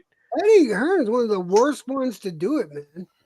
He did it at the beginning, but guess what? On the new after that first contract ran out, he's on a tight leash, and he's not giving out those type of paychecks, to everybody. I mean, he's even said it himself that why you think the Haney and Prograis fight is pay-per-view? Because Haney's wanting so much money that he's like, well, I'm not gonna. You put skin on it. you sell it, you earn it, but I'm not gonna pay you guaranteed money. So that's where they're at. Yeah. Let's. What do you guys think happens at 145 now that Crawford's stepping up? Well, no, Crawford hasn't made a final decision just yet of what he's doing. And the thing is, he's part. Everybody who's signed to PBC and Showtime, they're all right now in on weight. Canelo's got a 2-fight deal still. He don't know where he's fighting. Crawford's got I think it's a 1 more fight deal or maybe possible 2. They don't know where they're gonna fight. You got Boots Ennis, who was signed directly to Showtime. Well, he doesn't have a network, so yeah. Oh fuck yeah. Boots got screwed. You know what? You just pointed that out. Yeah, Boots got fucking screwed. Well, I mean, I know Espinoza. I think I was reading somewhere, maybe I was YB, that Espinoza visited because he's out of a job too, and he visited Boots today. So who knows what's going on with maybe he's telling him, yo, man, I mean, maybe whatever Al Haymon does, he'll be a part of that, and whatever, something like that. Maybe, who knows? But I think this is right now until someone figures out a good game plan and PBC either fixes their broken wheel, or it just totally collapses and their boxers bleed into the other promotion companies. I really do think that it's only going to be the high-end fights that are going to be showing up. But where, we don't know. I mean, probably ESPN and DAZN. Well, that's it. They were talking about Prime, right? Prime Amazon. But Prime is not going to give them no money for no budget. The only reason these pay-per-view fights from PBC were any good, is because they were on the Showtime platform, a great production company, a great promotional company for the fight. But Prime Amazon is not going to do that type of work. Fuck no, they're not. So they're too interested in doing their fucking. I wouldn't be surprised. I wouldn't be surprised. I would not be totally surprised if we hear something with BLK Prime. Hold on a second. Is that my brother TY in there? Oh, what's up, man? There you go. What's up, my brother? Nah, go ahead. I ain't want to interrupt y'all, man. Shit, I just wanted to holler at you real quick, I ain't know what you had going on. I seen your shit pop up. Yeah. welcome. Thank you for coming in here. We're just talking about what's going on with Showtime is gone. You know, what are these guys gonna do? And right now, we're talking about is Prime gonna do it? Prime is more interested in the movies. They're not gonna put money into a boxing production. And another thing is they're not gonna invest money that they don't know for sure is gonna come back. That's gonna force good matches. Yeah. And people are not gonna want to pay for bullshit matches. Yeah, I'm gonna leave that business to y'all, man. I know y'all better shit. Trying to figure out what these people going. Trying to figure out what these people gonna do, man. I don't. Shit, you already know. I'm not a pocket watcher, and that's the bad thing about it because I don't. Oh no, I know that. I know that. Shit. Yeah. Yeah, man. I'm ready to see some of my fighters start fighting, man. You know, it's kind of slow boogie right now. Shit, I miss T.O., man. I want T.O. I'm waiting on T.O., man, to get back in there, bro. You know, that's my boy, though.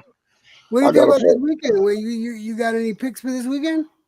Man, I'm not gonna lie to you. I didn't really know, bro. Did somebody say I was thinking? I thought I heard because I ain't been.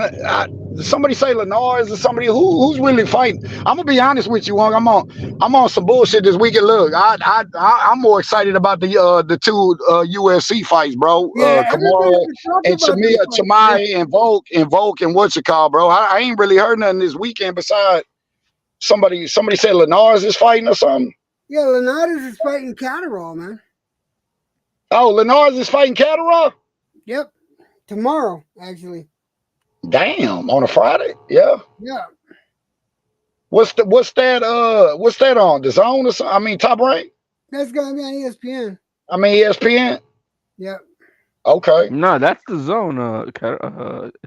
Is it? Hold on a second. I'm gonna look again. I thought I said it right the first time. Both the fights come out on Saturday, the 23rd. Oh no, it's the Zone. Yeah, no, it's the Zone. I thought it was ESPN. Yeah, it's the Zone. It's the Zone. It was nice talking to you guys. I'm gonna get out of here though. Appreciate talking. All right, Flamingo, man. Thanks for stopping by, brother. All right, yeah, it was nice meeting you guys too, man. Hey, man, peace out. But yeah, that's all of the cards. So it's Rocha, Santillan, Ramirez, Batistas, Diaz, Jojo Diaz versus Medina, and then the two chicks is Buccino and Fandora. Is that damn? That seems, boy. Some of the names you said, it sounds like a has-been card, man. God damn. You know what I'm saying? Hey, am I lying? I'm just being real. Sounds like a has-been card, man. Shit. It's not. Yeah, man, that boxing slowing down. Nah, but I'm shooting the shit at the same time. But, they're not has-beens yet. I don't think you talking about. Hey, you talking about Rocha fight at 147? Yeah, they're the Southpaw. I like Rocha. You talking about I know who you talking about. Who's Rocha fighting? Oh, he's fighting Santillan. Santillan, man, is a good fighter. Okay, yeah. Okay, they got. Okay, I like them fights. Yeah, I fuck with Rocha, man. I like Rocha. He's straight, bro. He's straight Southpaw. You know what I'm saying? At one time, I remember he was supposed to fight Crawford. Yeah, but like I said, I think the fights are good this weekend. I'm mad that I missed last weekend, but then I was gone last weekend. I was out of town. I was having a good time. I was showing my wife out. We went to not Vegas. We went to Arizona. That's HLD. HLD, what's up, man? What's up with T.O., man? T.O.'s taking a little mini hiatus, man. You know that's my boy. You know I ain't never turned on T.O. when everybody in that motherfucking rag flip-flopping on that. That's my dog. You already know. Me and YB, we gonna stay till the wheels fall off with T.O., bro. I ain't never. I told them not. As soon as he beat Josh Taylor, they all jet back on dick again. Now they on their channel. Oh, he's a beast. Oh, he's a pussy, remember? He's a beast. He's a hoe. Yeah. T.Y., you know that I was on. Dudes be flip-flopping on this bitch, bro. What'd you say, Jay? My bad. T.O., man. I was backing up T.O. too. I said people. No, I always back up T.O. They know, bro. The ones everybody knows, the ones on this YouTube, bro, who ain't never turned on T.O., bro, and I'm one of them. And we know HLD. He ain't. Yeah, one thing you can say a lot about HLD. One thing you can say when it comes to T.O., shit, he gonna get on. He gonna be into your ass like Swimwell, bro. You already know. Yeah, you know what I'm saying. HLD, see, he loyal to his people, bro. He ain't never turned on that boy. Just like me, YB, a couple of us, bro. We ain't. You know what I'm saying? Yeah, all them fake motherfuckers. They want all this. The only thing I said was I always knew he would beat Josh Taylor, but my thing was I was always worried about his mental. That was it. I knew he was better than all these dudes, but I said I was just worried about his mental. I was like, if his mental ain't right, Josh Taylor beat him, but I'll find out come tonight. When I seen the first couple rounds of that fight, I said, oh, you getting the old T.O. right here. You done fucked up right here. He beat the brakes off that boy. I said, yup. You know what I'm saying? But yeah, there ain't, and look, when they talk about Tank, that's the fight I've been saying for years. A lot of us even look, I want Tank and T.O., bro. And I promise you, bro, look, I might slight edge with the power with Tank, but bro, I think that's a fight T.O. can pull off, bro. And I promise you, when them odds go up on T.O., I'm gonna put every last dollar on the book with that bitch, bro, because T.O. can pull that bitch off. Everybody gonna be against him. I mark my words. But and all them ones that act like they go with T.O., I guarantee you they won't put a quarter on it, but they're gonna tell you on here they will. You know what I'm saying? But trust me, they're not gonna put a quarter on that. They ain't gonna put a quarter on T.O. because they don't believe in him like the ones that been with him his first day ones, you know. But yeah, man, T.O. can win it, man. T.O., bro, T.O.'s that dude, man. T.O.'s special. I seen it in him even when he didn't look it. You know what I'm saying? And I know the reason why he lost to Kambosos. It ain't no excuses, and everybody knows that, bro. You know what I'm saying? Why people act like they know his life. Oh, he lying. He just made this up. Oh, he wasn't. Man, the doctors told you that. What? So the doctors just got paid to tell you that this dude. Come on, man. That's not even T.O.'s character to do that, bro. Yeah, he might cap. T.O. talking shit and cap like every other youngster do on here. But as soon as T.O. do something, it's a problem. They're like Finesse. It's cool when you do it. It's a problem when I do it. You know, keep the same energy. As long as your fighter don't do it, oh, he ain't a bitch or a hoe. But as long as T.O. do it, oh, he a lying dick sucker. His daddy's alcoholic. He's a fag. What is his daddy can drink all he want? What the fuck that got to do with you? Why you worried about him? Like, so you a preacher, right? So you ain't never done nothing, right? These dudes be tripping me out with this shit, man. Like, I thought this was about boxing. Now you're looking at his father's past. And so what's so good about your life, bro? So you're just a full-blown pastor, ain't you? You ain't never done nothing wrong, right? Come on, man. Stop it. Well, they have, listen, okay. Yeah, these dudes here, man, be tripping me out. Let me introduce you to the Reverend Jed. Just lie to I appreciate everybody understand what I'm about to say is that we all must and will abide and respect all these boxers. Do not disrespect the Teofimo. That's what we have to say. Exactly, bro. T.O. doesn't get credit, bro, for his boxing, bro. He's so slick with it. He's fly with it. You know what I'm saying? He got the whole swagger with him, bro. They did motherfuckers hate T.O., bro, because they just, you know what I'm saying? Bro, if a motherfucker didn't like you, that's why I keep saying your haters, bro, are your biggest fans, bro. You know, there would be no players if there weren't no haters, bro. I'm trying to tell you. You know what? You're not lying. You're not lying. I got into an argument today, right? Over another channel. We were talking about the 168 division, right? Yeah. And we were talking about, of course, the Benavidez Boo Boo fight. Yeah. And I was saying that Boo Boo's got good footwork. His footwork is nowhere near as good as Plant's. If Plant would have had a gas tank, Plant would have won that fight. You know? Yep. Because I had Plant winning the beginning of the fight.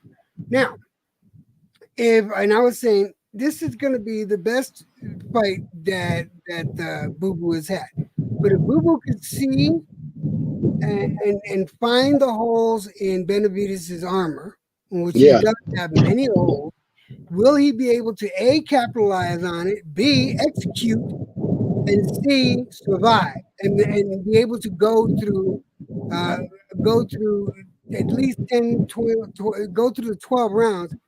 That's the case. He could possibly win the fight. He could possibly win that fucking fight. Now, will he win the fight? I don't know. I really, that's one of the few fights that I got 50-50. because both of these gentlemen have holes in their game.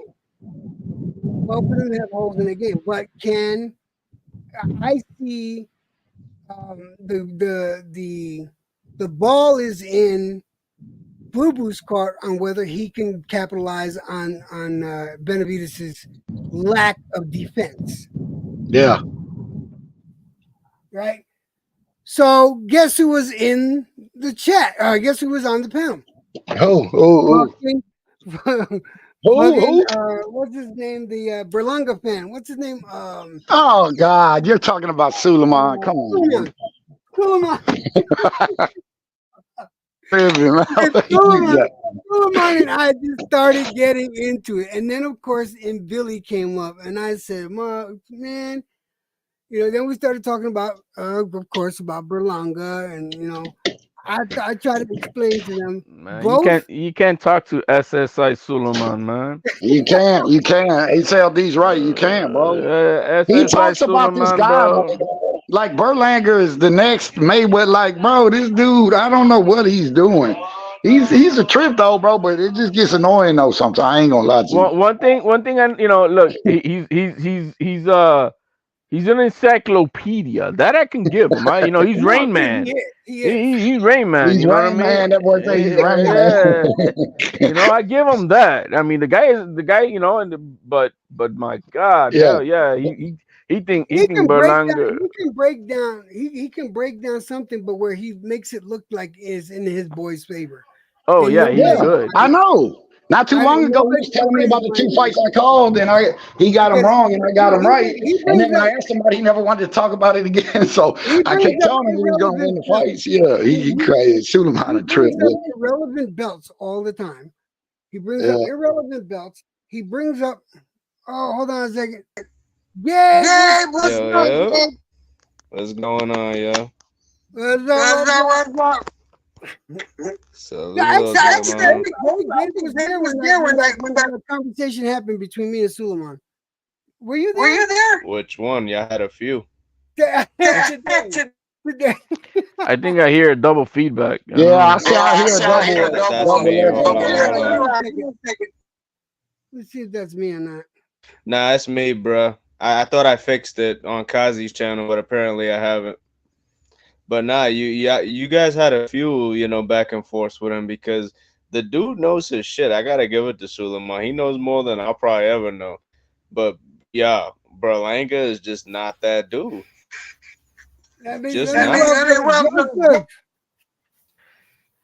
Hello? Oh. Yes, sir. There he is. Hey, whoever's got their YouTube open, they gotta close it. Not me, sir. Yeah, I think it was Gabe. I think he muted himself though. How you doing, Mr. Joseph? How you doing today? Oh, you know what, brother? And once again, I promised you several weeks ago that I would be on your show when I saw it live, and lo and behold, even though you've been on for 20 minutes shy of 2 hours, I'm here, brother, and it's my pleasure entirely. You've been doing a great job, and it's a joy to chat boxing with you, despite all of the black clouds overhead, brother. Yes, and there are plenty. Joseph, what's going to happen with this Showtime shit, man? What are we going to? Well, brother. Let me just explain to you right now. And once again, these rumors about the December 9th card going head-to-head with Haney Prograis. Guys, it looks like I spoke to a certain Steven Espinosa, and let me just tell you, the rumors are true. This will serve as Al Heyman and Steven Espinosa's proverbial big middle finger to the CBS and Viacom brass. Merry Christmas. No shit. Yep. Danny Garcia versus Aaron. Now, once again, this was a fight card. This was a main event that he turned down, if you guys remember correctly, in August. Right. Well, lo and behold, he is signing on the dotted line as a result to stick it to the guys. And once again, this isn't just a proverbial to the brass.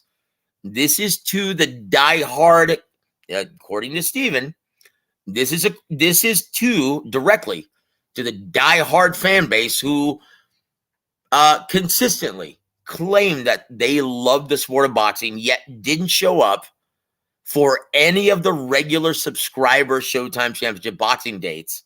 And according to Steven, this was their lowest numbers in their 38-year history.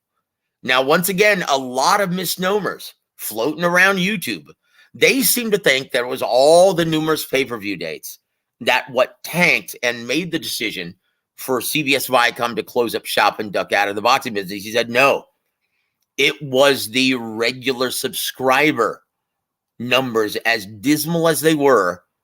Now, keep in mind, EJ, I'm going to ask you this, as well as everyone on the panel. What demographic do those events exclusively are they trying to appeal to? It's the diehard audience. The pay-per-views, those did fine this year. Steven said that those weren't an issue because they had, for the most part, mainstream and casual help, right? He said it was the regular subscriber Showtime Championship boxing dates that did us in, because diehards refused to pay for the subscriptions and they refused to pay to tune in. Now, they might have seen all the fights, but they didn't register because they didn't pay for it. Now, he said, Joseph, in what business are the preferred clientele if they elect to steal the product always? How can they stay in business? How can that business stay? It's not a sustainable business model. CBS understood that, and so we pulled the plug.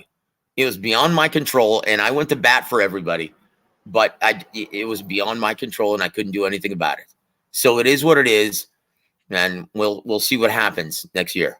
But here's that's a little bit of bullshit on Espinosa. And I like the guy. I was thinking the same thing. I don't believe nothing I don't believe what he says. We got the echo. Hold on. Somebody,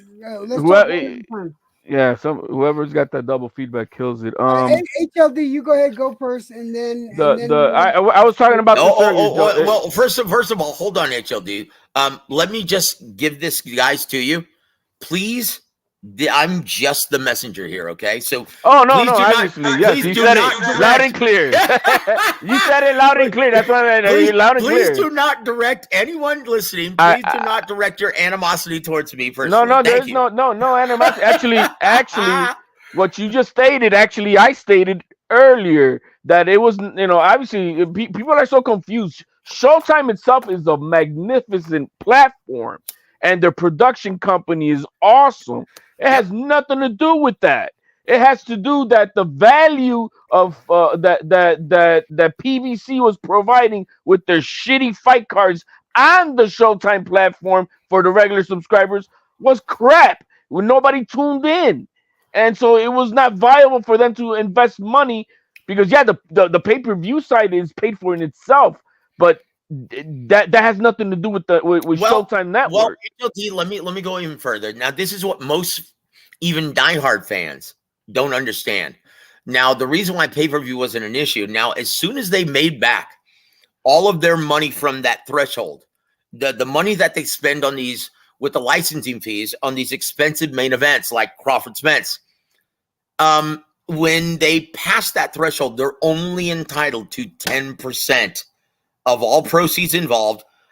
So the great majority of all the money goes to the fighters and the promoter, right? So that's not going to make or break their decision. Now, I'm going to ask you then, if you said that their entire calendar was crap, please cite an example because I didn't see it. I thought this year, across the board, aside from ESPN, and I love ESPN and Top Rank, I think they've had a tremendous calendar year, and we're going to see another big event in November with Shakur, Edwin De Los Santos, and the co-main event, Emmanuel Navarrete and Robson Conceição. I think that's a tremendous event. And once again, Bob Arum and the matchmakers, they keep on doing it time and time again. They're the best in the business. Exactly. But aside from that, I have a hard time believing that everyone had a problem with the itinerary and the schedule of Showtime, in my opinion, guys, for $12.99 a month, it wasn't that bad. In fact, it was quite good.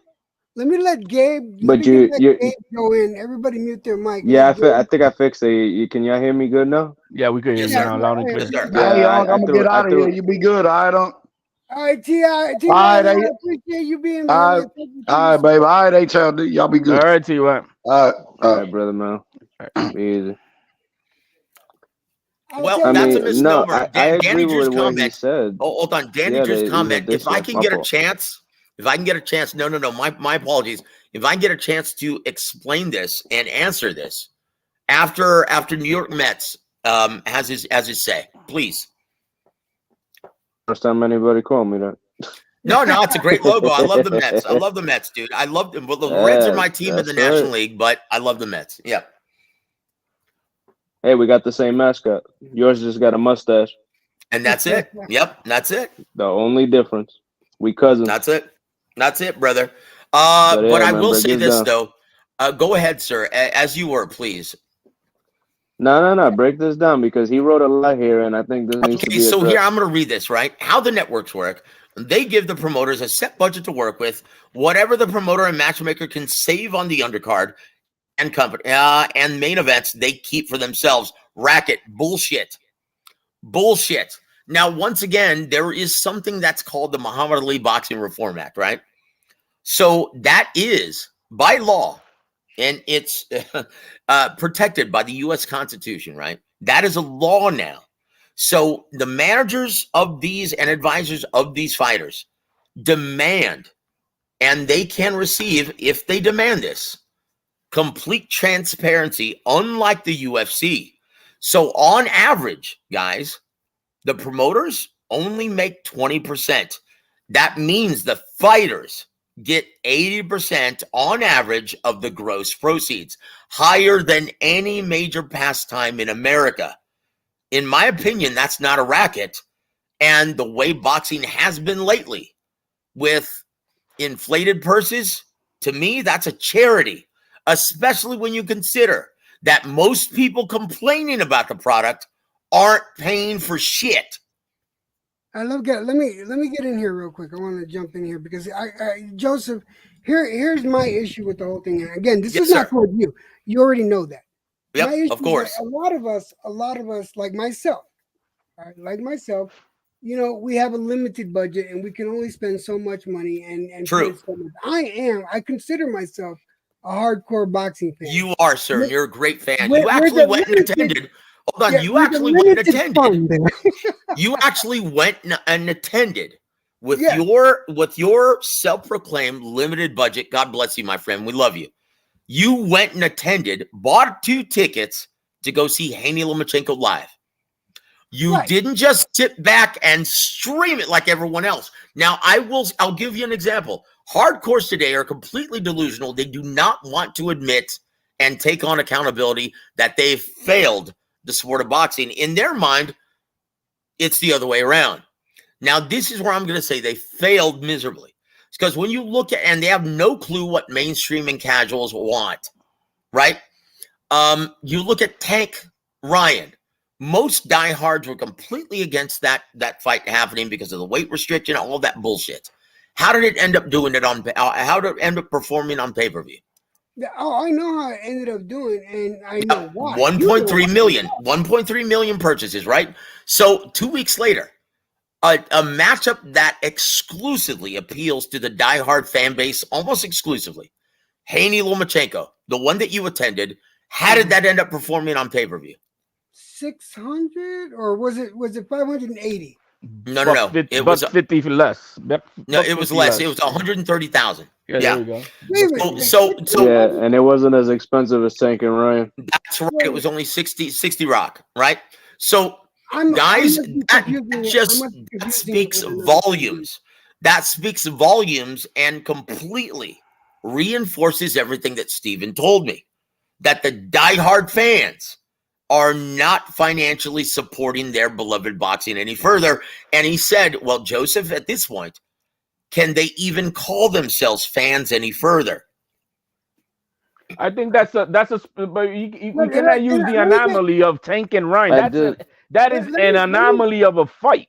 Yeah, That's not gonna happen every time. Yeah, that's an anomaly. But okay, Joseph, here's my retort to that. Well, look. According to the boxing diehards who claim that the best don't fight the best anymore, that's not an anomaly. So when it's given to you, you're not going to purchase it. I get what you're saying. But please listen to what I got to say here. Yes, right? sir. My apologies. Go ahead. First of all, I didn't know it did that low. That is abysmal.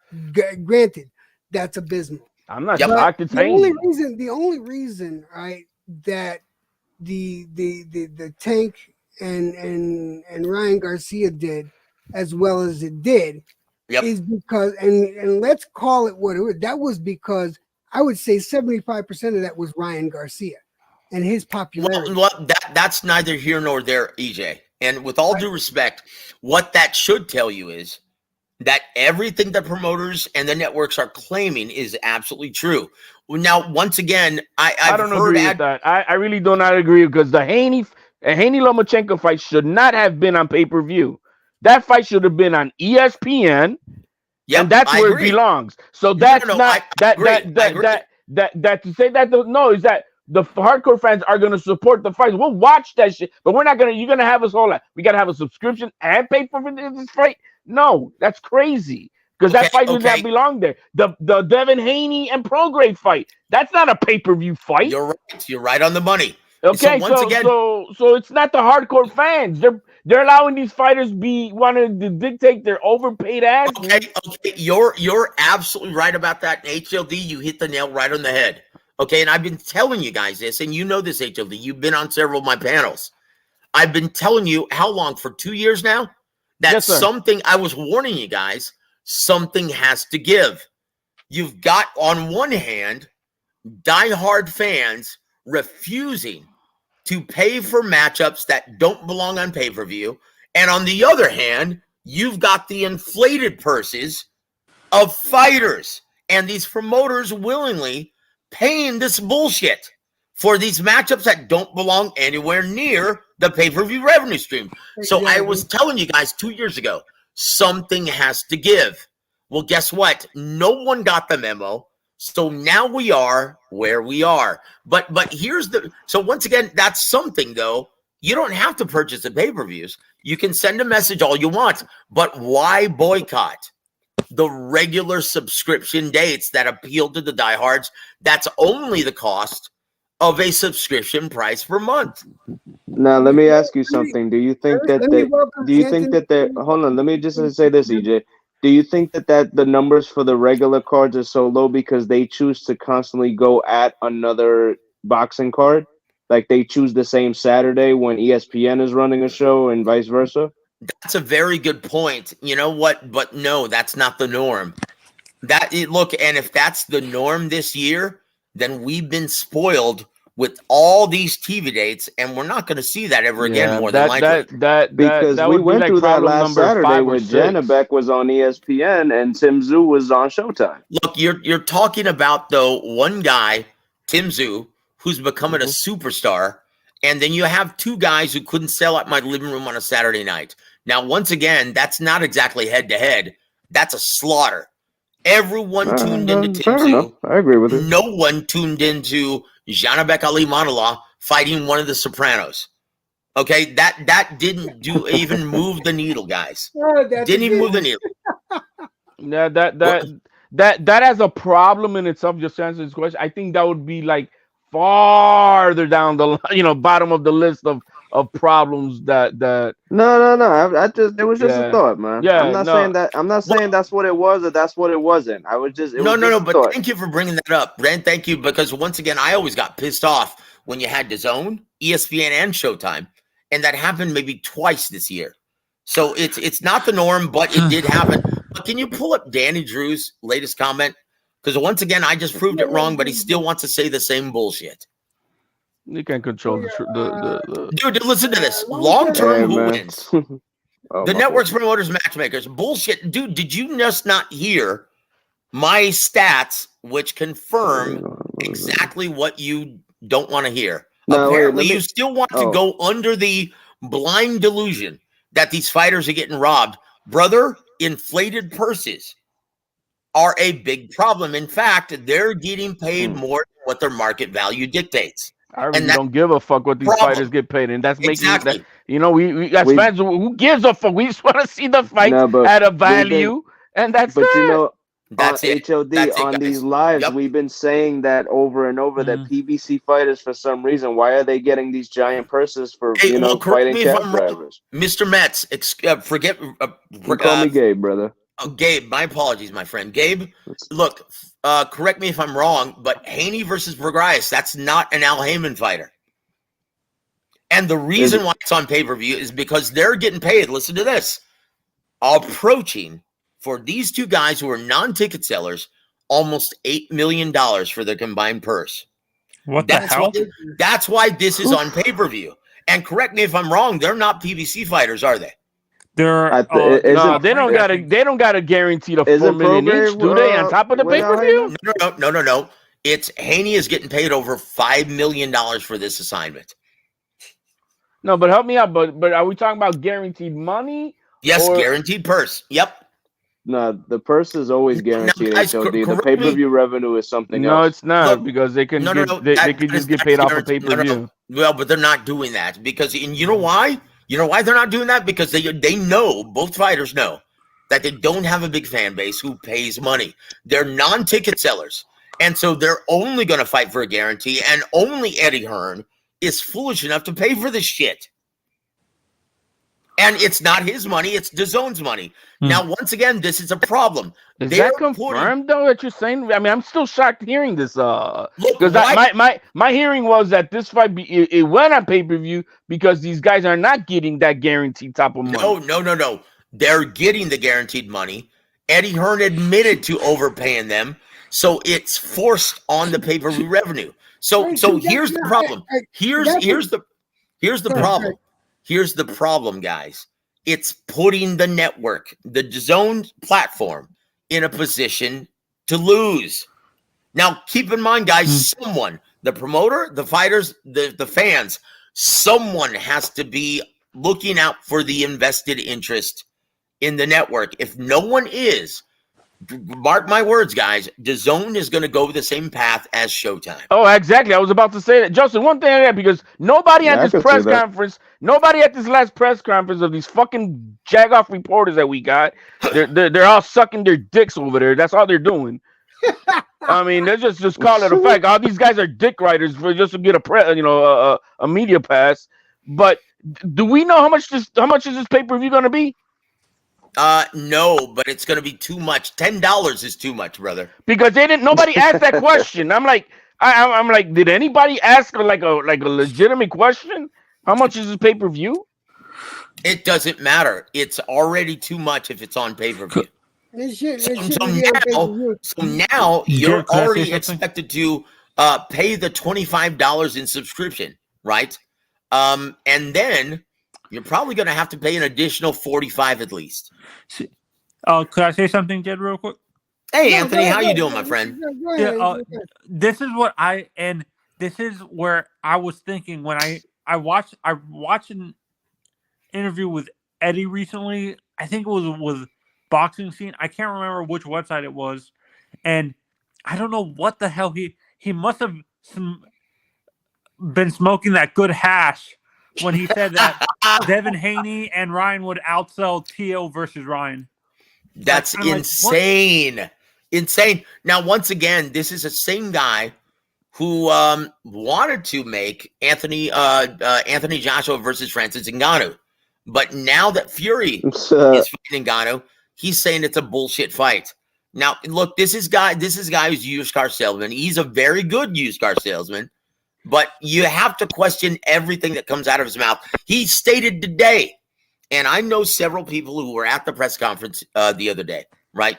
He stated today that they've already sold 9,000 seats at the Chase Arena in San Francisco. Bullshit. Yes, it's bullshit, guys. Look, honestly, I work with a lot of promoters in San Antonio, Texas, and in the South Texas area.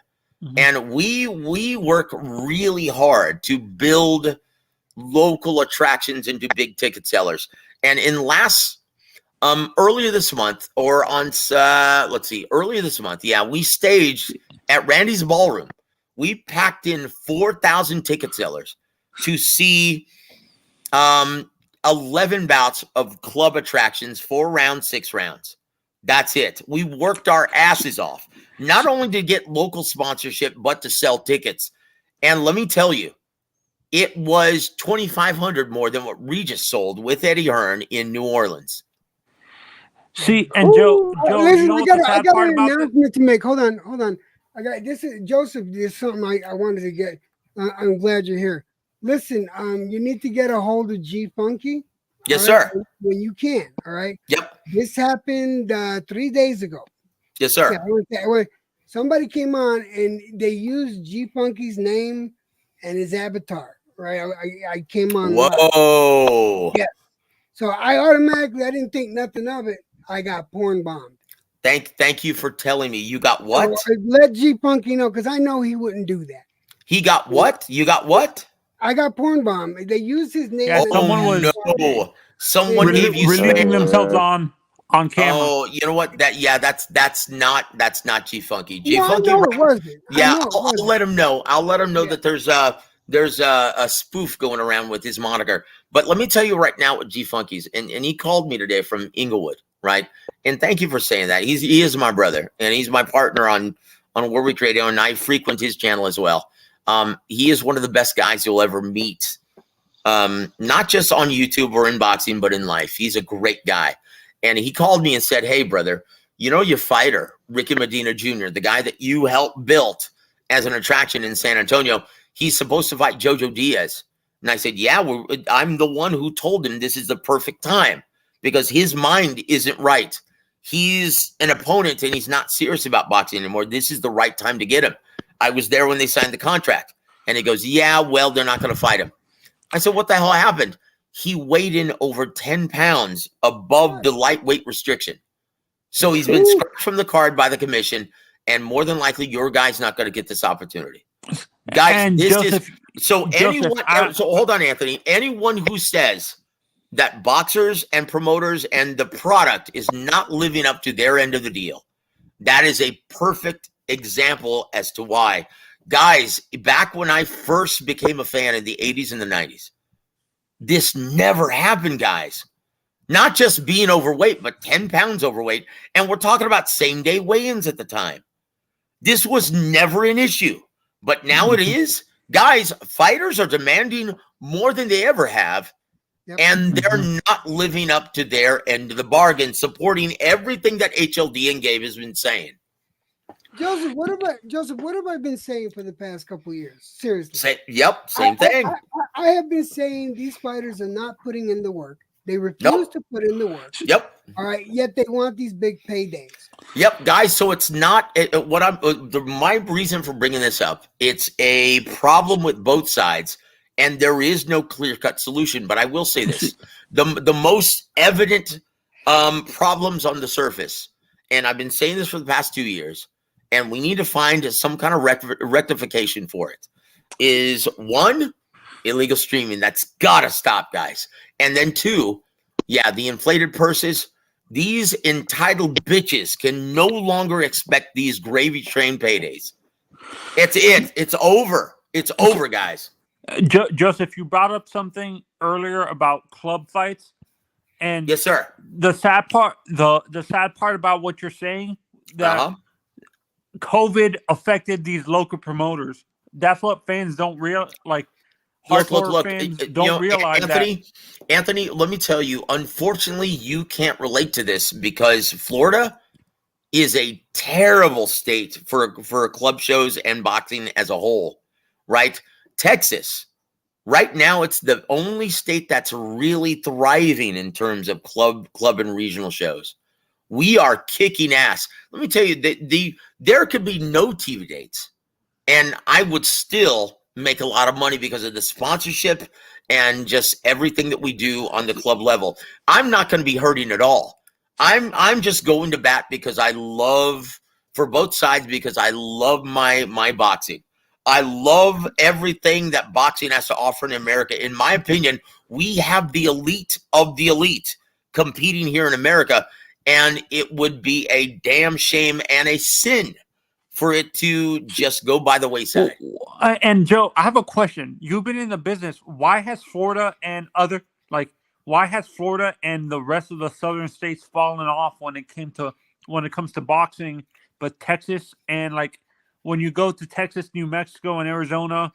Well, I will Nevada. tell you. I'll tell you, Anthony. And what are the two states that currently stage the most amount of shows in America? It's Nevada, Texas, by far.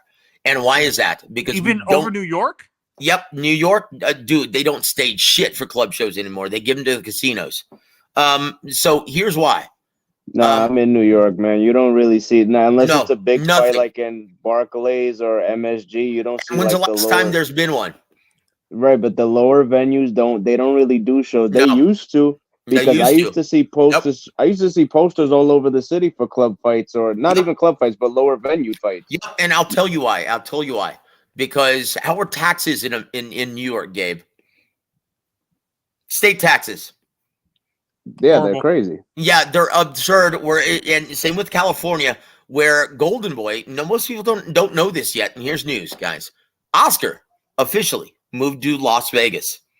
The Golden Boy will soon be operating out of Las Vegas exclusively, and for that same reason, because taxes in California, New York, and Florida are fucking absurd. When you try to stage a club show there, it's virtually impossible to make money.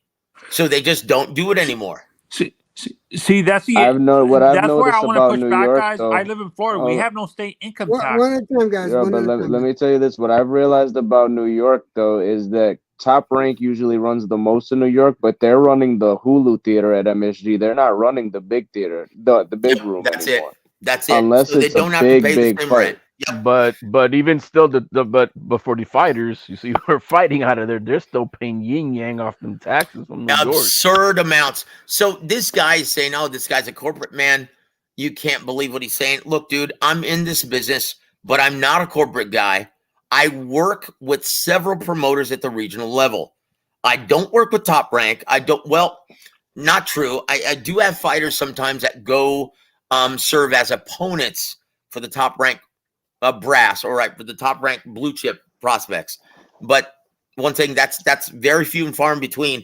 And I do have a fighter right now that was supposed to in Ricky Medina Jr., who was supposed to compete against Jojo Diaz on the Golden Boy card. But other than that, I don't work with those guys. I'm my own contractor, and I make a lot of money in South Texas in boxing. I'm not a corporate guy. So once again, try again. Yeah, and this is what I've noticed. Hold on. Let me say something here, and just to, depending on what fighter is popular and what fighter is doing the most work. One of the reasons why New Mexico has been lowly rationed with any type of club boxing, if at all, is we don't have a top name like we used to have Johnny Tapia. When Johnny Tapia was fighting, we had fights out here. Yeah. Oh, Well, it's the same with yeah, Sacramento. I was remember. talking to G Funky. Well, G Funky's from Sacramento, and he's got a fighter right now that he is working with called Joshawn James.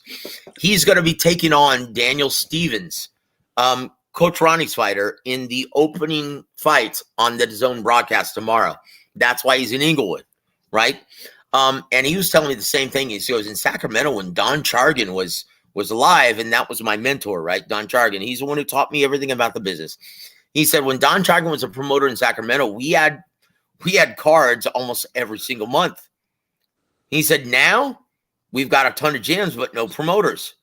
And that's the reason why, guys, because your governor in California has put it upon himself to raise the taxes to an uncontrollable, unworkable limit to where it's virtually impossible for anyone to make money when they stage a club show. The restrictions are too much. The taxes are too much. It's just not feasible. And Joseph, the sad part about that too is I live in Florida. You know what they used to do? where they used to do a lot of the club shows at the Disney's Wide World of Sports and stuff like that. WCW used to run wrestling out of there. Yep. Yeah, no, and also that Totally I irrelevant, my fault. know someone who interviews these young Florida fighters, they're saying they're actually thinking of moving to Texas. Yeah, and stuff like that. everyone is moving to, like, this is just an example of how much our population is growing. Austin, just 4 or 5 years ago, they were the 19th largest city in America. Now they're the 9th. They have in their metropolitan area, Austin, Texas, 2.7 million now, where a great percentage of the population is from New York, California, and Florida. It's absurd, guys. And as a result, my house is now worth over $300,000 when I bought it for just over $100,000. Yeah, you might be turning into a blue state if that keeps going on. Dude, do not say that. I was thinking the same thing, bro. It's definitely purple. It's not red no more. Well, look, let me say this. Look, I understand. I understand everybody's concern with what's going on, but I actually do think that this whole thing is going to go back. This is going to go backwards, and it could go back to club networking throughout the country, and because of how low things are going. Because boxing is never going to go away. Yeah, look, it's never going to go away, and everyone loves boxing. Look, if you ask everybody, this is why there's so much interest in circus events, bullshit YouTube fights. It's everyone's favorite discipline within the combat sports realm. But Danny Drew says club fighters are still getting $400. No, that's not true. We don't pay. And now, once again, this is determined by the commission. The commission prohibits us to pay anything less. Even someone making the pro debut with no experience, they prohibit us to pay anything less than $250 per round. So that means the minimum we can pay anyone is $1,000 for a 4-round fight. That's the minimum. Okay. And the commission protects all of the fighters. That's it. But Johnny, let me ask you something about the Showtime. If they were having money problems, do you think it was all those pay-per-view fights that they've been doing the last few years? No, that's a huge misnomer. Hold on. I'm talking about like the Charles Martin card and the fucking. That was on Fox. That was on Fox. No, but he won. They had a pay-per-view card with him. When on Showtime? No, they didn't. That was on Fox. One they did. Charles Martin versus Luis Ortiz in January, right, of last year. That card, and I got the official numbers, the real numbers, that only did 25,000 pay-per-view purchases. Right, but all those cards that didn't, seem pay-per-view worthy, that they were, forcing down our throat to be on pay-per-view. No, it was. You don't think it was that? No, that was on Fox exclusively. No, I'm not talking about not just that one. I'm talking about all of them, like Mario Barrios. He's just saying those type of fights being on pay-per-view instead of being on network. Mario Barrios, all of those fights being on pay-per-view. Yeah, of course, man. They had no business being on pay-per-view, but that was the only way Fox would distribute them. Now, once again, they were not going to pay the licensing fee, which means they weren't going to guarantee any of these events. So the only chance these fighters had of making any money at all was it to be on pay-per-view. Now, what they should have done was release that disclaimer saying, hey, guys, these guys are working for free unless you pay for it. That's what they should have said. But no one gave that disclaimer. They weren't guaranteeing anything. It was just a distribution deal only. Al Heyman wasn't happy with it, but those were Fox's terms. And it's very unfortunate because it worked out for nobody involved. No one. The fighters didn't win. The fans didn't win. Fox didn't win. It was a bad deal. And that's why Heyman got out of it. Let me get my last 2 cents to pay for a Keith Thurman fight when he hasn't fought in 2 years. That was just, wow. Well, let me put in my last 2 cents. I gotta get out. But when it comes to this, I hope the best thing possible is that PBC just dissolves. All its fighters get absorbed by the rest of the promoters, and let it get more condensed. And then hopefully maybe we get a reset. But we don't need PBC model out here. Outside of that, Electrojet, thank you for having me on. Joseph, pleasure hearing you. Pleasure's all Gabe mine, my and friend. the other gentleman, I don't know who's on the. All right, This is brother. Anthony. God bless. All right, guys, man. Peace Take out. care, brother. Hey, God bless Joe, you, man. bro. God bless. Brother, thank you for stopping by, man. And Joe, I know Yep. this sounds crazier, and like I've said this multiple times on other platforms, and I know I sound crazy, but I can see this happening, like because I read somewhere where Amazon. Don't say that anyone's going to purchase any of these promotional companies No, and all their fighters. no, Amazon already has a contract with them. With whom? PBC. No, they don't. Or is that a rumor? That's a rumor, That's a brother. rumor, man. Look, That's a look, rumor. look, if you must know, from what I've been told, and once again, we'll find out for sure, and everything's going to be revealed. From what I was told, Amazon Prime was not interested. So who do you think whoever I got that information from? No. From what I've been told, Al Heyman, his best option right now is DAZN, and he's not happy with it. Now, in my opinion, just like the diehard fans, beggars can't be choosers.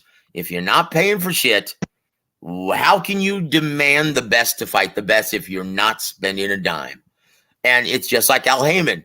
If you don't have any other option, well, beggars can't be choosers. Now, well, don't be surprised, though, if he lands and pulls something else out of his hat, because Al Heyman is a very smart guy. He's a con man. He's a bullshit artist.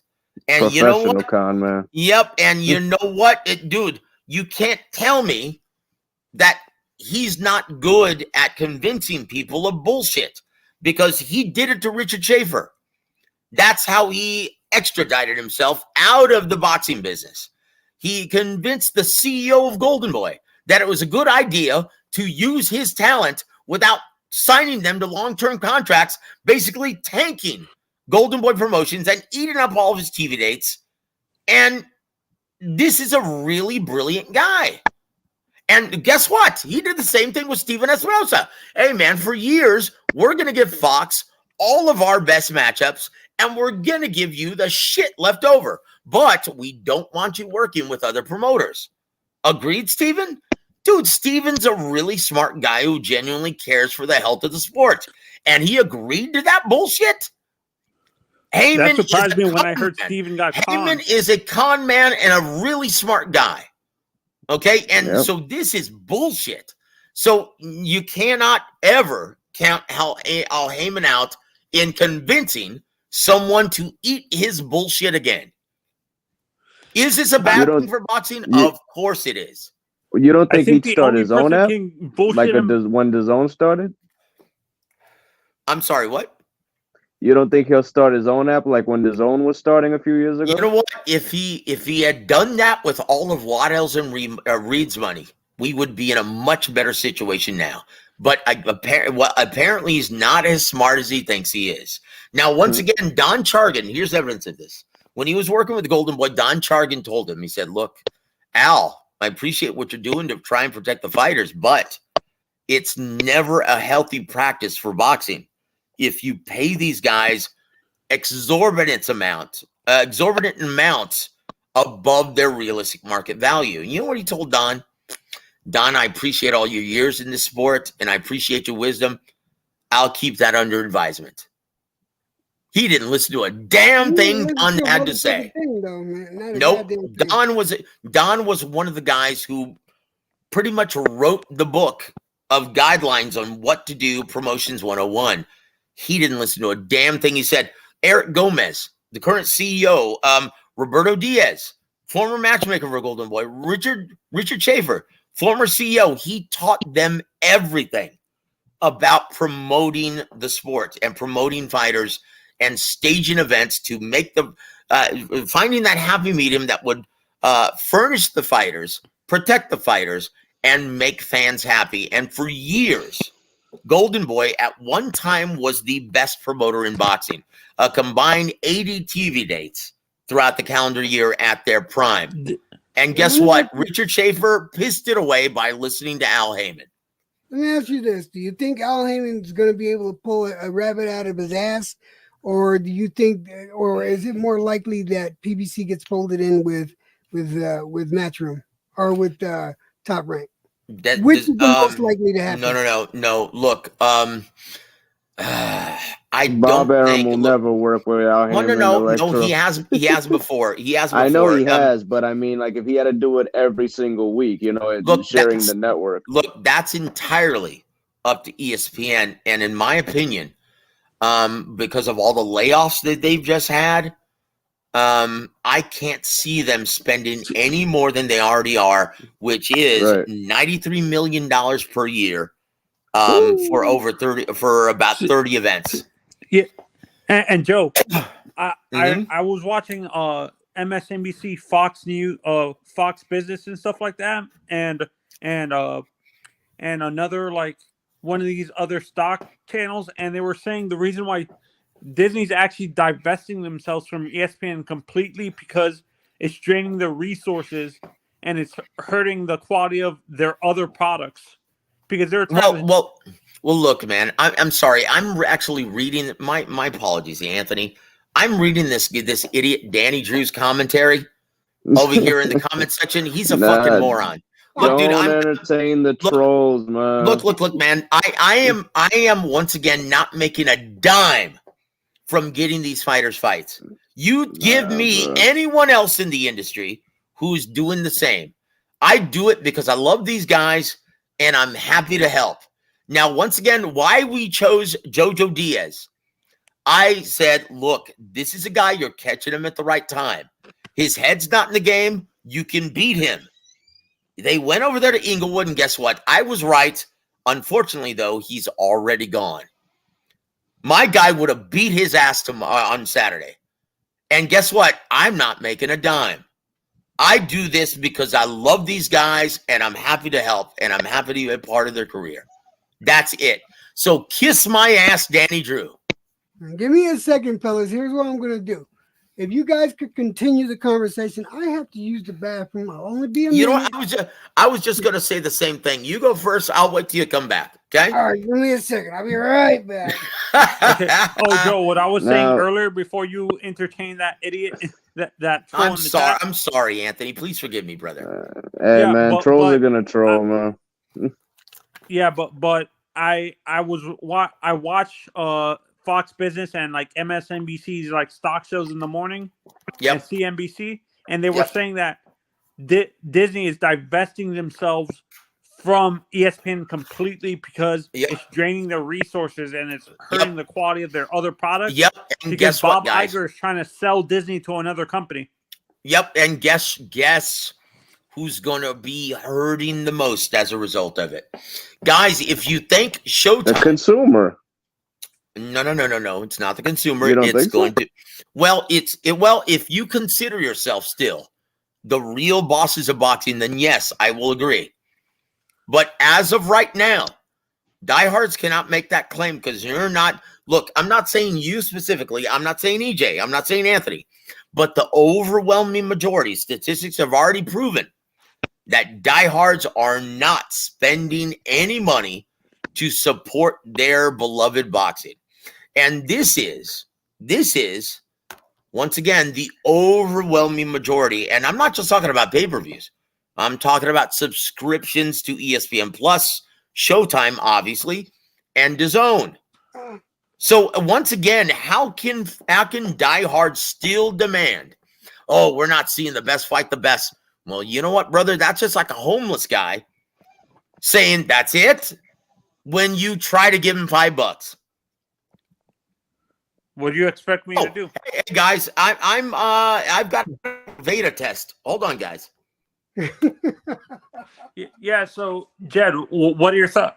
What are your thoughts on what I said, or what we were talking about before you jumped off? I was saying that this is according to CNBC, Fox Business, and MSNBC, saying Disney's going to divest themselves completely of ESPN because it's draining on their resources and it's hurting the quality of their movies and the prices on their because they're trying to sell to another company. They're trying to Bob Iger himself is trying to retire and sell the company to either Apple or Amazon. Well, Bob Iger's been retiring now for the past 15 years. You can look it up. He has been. He actually left it to Bob Chapek. Chapek screwed everything. He left for about a year and a half, 2 years, but he left with the stipulation that he still has final say. So he really never left. But he's been Bob trying. Barrow? Bob Iger. Oh, okay. He's been trying to leave. Oh, okay. My fault. The who he was just talking about. I'm sorry. He left it with Bob Chapek, and because Bob Chapek was one of those type of CEOs that cracked down on each department and got them to save as much money as possible by cutting corners, this, that, and the other. Well, Right. it didn't work too well. Didn't work with the movies. Didn't work with the it didn't work with the with Disney World or Disney Land. So they jacked the prices, man. yeah, well, yeah. So Dude, I got a lot of family in that area in Florida, and they were telling me. Anyone who this is applicable to, please answer. But guys, in my experience, Disney World, that vacation, quote unquote, was probably the most stressful and physically draining I've ever had. Like, dude, just to walk from your resort or hotel to the actual amusement park was absurd if you have kids. Like, guys, honestly, I will never go back there again. If I go back to Orlando, it's going to be to visit Universal Studios. Yeah, Disney's too expensive now. I've been to both, and Universal's way better. Let me finish answering that. So again, Anthony, now after listening to what I just said, okay, to say that ESPN is costing Disney when it's bringing in more revenue because of the sports affiliation. No, I'm not talking about so much the boxing, but you have they have the football, they have the baseball, they have the basketball, they have all these sports, NHL, and they have all that folds in. So that brings more income, in my honest opinion. And I don't think it's so much hurting where it's actually distracting from other venues. Guys, make no mistake about this. Guys, make no mistake about this. The boxing, the sport of boxing, and its participation on the ESPN platform, we are at the bottom of the totem pole. So if they're going to make cuts, it's going to be us. And like I said, networks, other networks besides CBS, Viacom, they weren't just uninterested bystanders in seeing how CBS and Viacom treated our beloved boxing. Guys, it's going to be a domino effect unless you do something. And once again, it starts with you guys. Just subscribe. Just subscribe and tune in. You don't have to purchase any pay-per-views. Just subscribe, guys. Yeah, but here's the problem. How many apps are they going to subscribe to? You got like it's only 2, brother. Right, It's less than $40 a month. Yeah, it's less than 2. It's 2 now. It's only 2. I get. Yep, it's 2. And it might be 1 soon. It might be 1 very soon. That's absolutely correct. Because I don't think the zone's going to be in the game much longer, Nope. man. Look, unless Heyman agrees to work with the zone, they are going to have no interest in pursuing. Look, mark my words. If Heyman does not work with the zone by the second quarter, by the third quarter of 2024, they will be gone out of the American market. Yeah, no, and the sad part about this, Joe, I've said this on other channels, and people have pushed it away, saying you're insulting Eddie. I've said this. I've said I've said the guy has been living off of his father's legacy, Barry Hearn. That is true. Whole career, he's been Hall of Famer. He's been coasting. Yep. Look, Eddie is great in the UK market. Once again, maybe not great anymore. That he is. But he is a guy who knows the UK market. He does. There's no doubt about that, and you can't dispute that. But the American market, he sucks ass, dude. He's terrible. Very good in the American market. No, he never even tried. He never even tried. Nope. Barry Hearn never tried. Barry never tried to be a success in the American market. No, never. He specialized in everything UK. He even promoted Dart League and shit. Everything that had to do with sports in the UK, he was all over. That's how he made his bones in that business. And, that's why he's got such a control and such an understanding of the UK market. That's how Eddie does, right? But American market, this is a guy who doesn't even understand the fighters. This is a guy who grew up in Las Vegas, and his homecoming is in San Francisco. Kiss my ass. And once again, he's paying out inflated purses, signing Regis Prograis, a non-ticket seller, to make at least $3 million per fight. Who's going to pay for that? I don't well, know. It's the fans. It's the fans. I don't know where they came up with these outrageous purses, but god damn. Dude, they've got to get Danny, and once again, that's Danny, what the fuck? No. And once again, I'll say this. Look, Danny, just because you're of limited IQ and can't figure out how to make money in this business without taxing our fighters, that's your problem, not mine. Look, I'll give you a clue. I'll even teach you how to do it. Look, there are a lot of businesses that want to be associated with boxing and your events. That's who you make the money from. Go and get out sponsorship. Go and get sponsorship. I solicit and I hustle and get sponsorship to pay for all of these fighters. That's where the real money is, brother. You think fighters have any money at this level? No. Joseph, let me just say something, Joseph. Right? Yeah. Just so you understand. Danny's he's a good guy. He may not agree with you. I'm gonna tell you that this is the truth. He may not agree with you, and he's gonna be vocal about it. Okay, well, this is a bad. Put it this way, he's not like the other week. Okay, well, EJ, this is what I'm gonna tell him. Very opinionated. I appreciate your disclaimer, and I can appreciate that. Well, let me just tell him something then. He's got to be a special kind of stupid to disagree with the truth, because everything I'm telling you, I'm even now telling you how to make money on the regional level. Instead of taxing the fighters, go out and get sponsorship for them. Guess what? You'll make your fighters happy, you'll make yourself money, and you won't have to tax or take anything from the fighter. That's it. That's the key, brother. Go out and do it. You tell it like Joseph, it is. Oh, shit. Brother, once again, if you're disagreeing with the truth, because everything, and this is the reason why I seem so arrogant to most YouTubers, because I am armed with the truth. And if you're armed with the truth, you can't lose. That's it. You learn from the best. I learned from Don. He was the very best. I am going to say this. Did you learn anything from Don King too, Joseph? Or?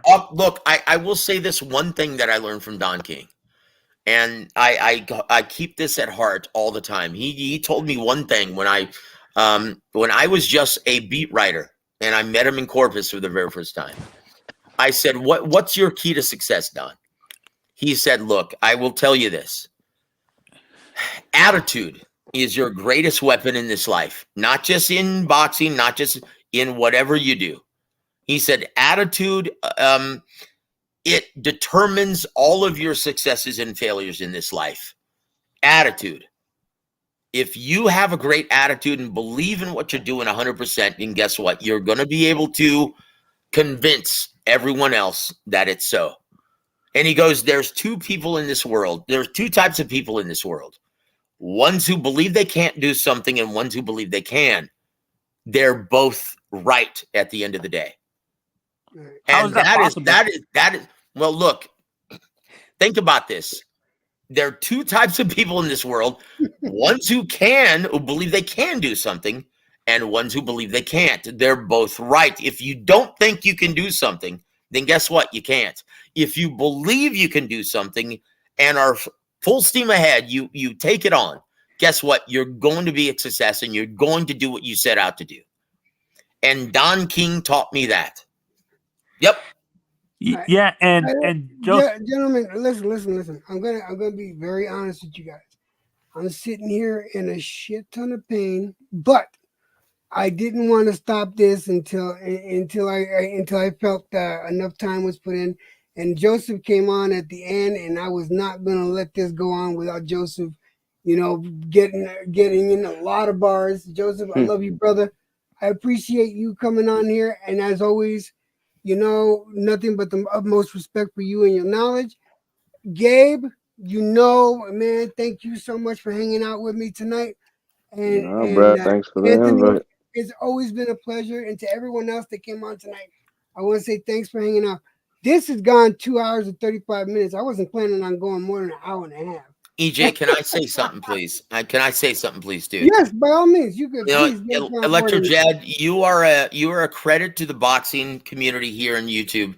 And let me just tell you, brother, I'm so sorry. You're in always so much pain.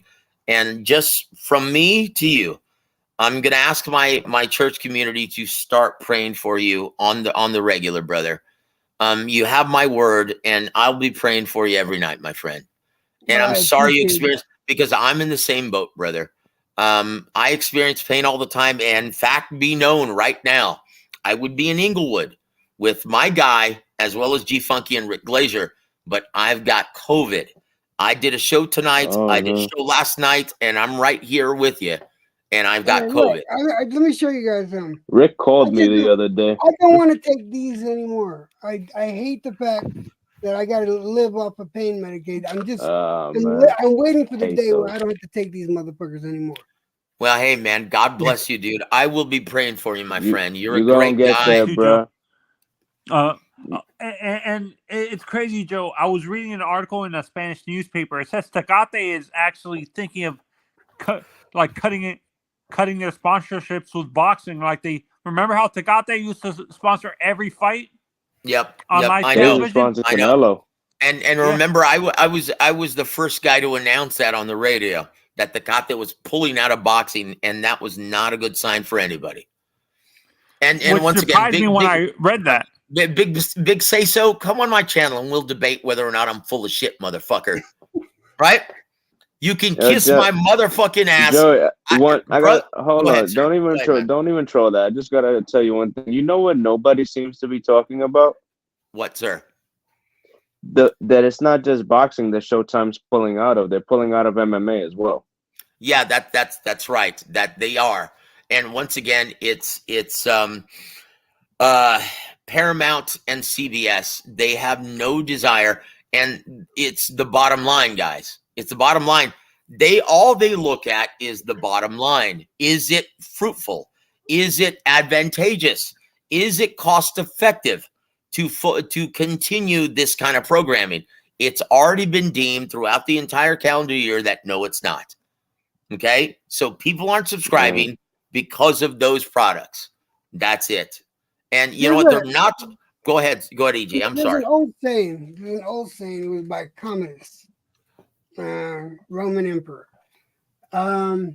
He kept the games going to keep the people entertained, because if the people aren't entertained, they turn on the nation. This was Commodus, and guess how right he was. Keep the people entertained. Yep, if brother. If you don't keep us entertained, we're gonna fucking go stir crazy, Joseph. Yep, that's it, brother. And look. No. Look, I mean, but it could have been with MMA though. Is that they used to but they used to show Bellator, but Bellator is about to get sold. Yep. So that could have played a role as well, that they're basically looking for new ownership. Look, guys, it's a very tough racket, the MMA that leg of the combat sports, right? I'll tell you what I'm excited about. And my friend Robert Toppy, a longtime promoter, he is the guy who originally made, you remember Juan Lascano? Remember him? The Hispanic causing panic. Remember him? My brother Robert Tapia, the guy I'm working with, he worked with Juan Lascano, and he's originally the guy who came up with that. He is now trying to work with and start the Combat Sports League, right? Which is team sports in boxing. And as soon as he gets the next season up and running, I'm going to be the press agent for that. And I'm going to be doing all kinds of press releases. I'm going to be working with them hands-on directly.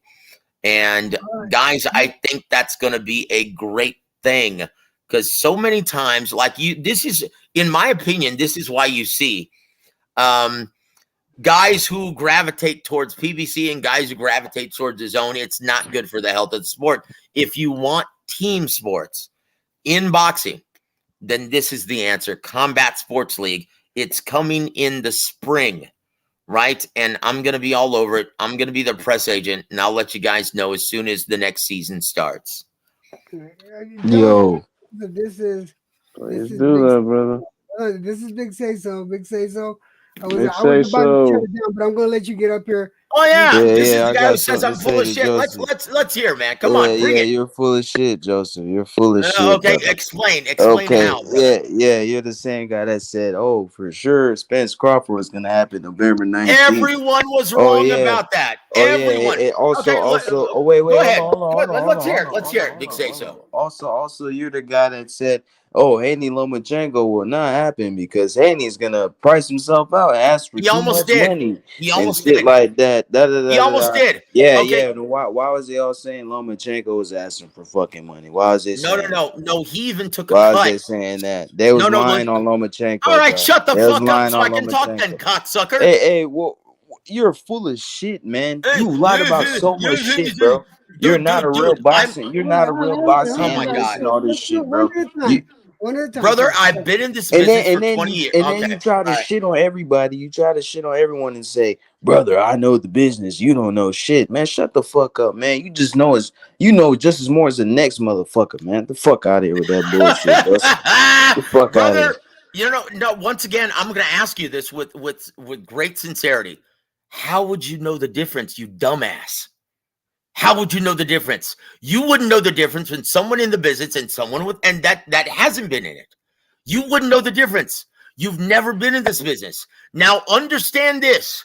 Everyone I talk to who's in the business quickly picks up on all of the lingo that I use, everything that I say, and they quickly understand that I'm in this business. And you know why? Because they're in it too. The reason why you don't know is because you're not in this business. You're an idiot. You probably haven't spent a dime on boxing in the past 10 years. So shut the fuck up, stick to what you know, which is absolutely nothing, and stick it up your ass, you fucking degenerate cocksucker. Yeah, bro. Yeah, you're full of shit, bro. You're literally full of shit. Wait, and I will expose you. That's all and you I will can expose say. you, Joseph. Well, I will go ahead and expose try. you, Joseph. Go ahead and I will try, you expose dumbass. I've Go been ahead and try. seeing you say so much bullshit on so many panels. Repeat. EJ's panel, your panel, H Money's panel, my fucking panel, YB's panel. You said so I'm sorry, much you have a fucking panel? bullshit, bro. Oh No, yeah, go ahead. Let's go ahead and explain. Go It's ahead. 150 Give me an Dream example. Team. Joseph, it's 150 Dream Team. You've been on my channel before. Yes, you're full of shit. What the fuck You're does that? full of shit. Oh, You are explain full of how. shit, Go bro. ahead. Yeah, keep you are saying full of shit. Hold on, Bro, Joseph, Yeah, I'm I an hate old to friend. interrupt, but I gotta We get talked off. before, Joseph. We All right, talked Gabe, before. let's I'm do it. not some new guy. I've been EJ, around for a long time. 150 giant. It's been all good, man, Gabe, but I gotta much try love, to brother. get some Thank you. Z's. Take care, Gabe, Gabe. much God love. bless you, Thank brother. Thank you. God bless all of you. Don't chew each other up, please. No. Okay, First of okay. all- So this First of all, guy comes on and let me keeps say saying, something here. "Oh, go Let me ahead. say Go something ahead. here. Go Let ahead." me say something here, okay? First, let me say something about 150. I love this kid. This kid's a good kid. My intro, he did it for me without asking for shit. The intro that I use, he's a good kid. He knows his boxing. Yeah, Joseph, he may not be a part of the business, but the kid knows his boxing. Not too many people know more. Look. I will say this, let CJ. me say something about you though. Yes, sir. Yeah, all right, but 150, all right. You know I love you, brother, and you know how I feel. But I also feel that Joseph has some knowledge that I don't understand and I don't know when it comes to the business end. All right, I don't know, and I'll refer to him when it comes to the business side because you know how I feel about it. I refuse to get involved with the business side because I don't pocket watch. I'm not a manager. So this is why I refer to him when it comes to the business. I've always been honest with Joseph about my picks and why I pick what I pick. I think Joseph has a respect for why I pick how I pick.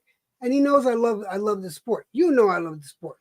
But what I don't want to see from both of you is two people that I like a lot going at each other cheaply. You could debate. I don't got a problem with that. Y'all could get a little raunchy. I don't got a problem with that.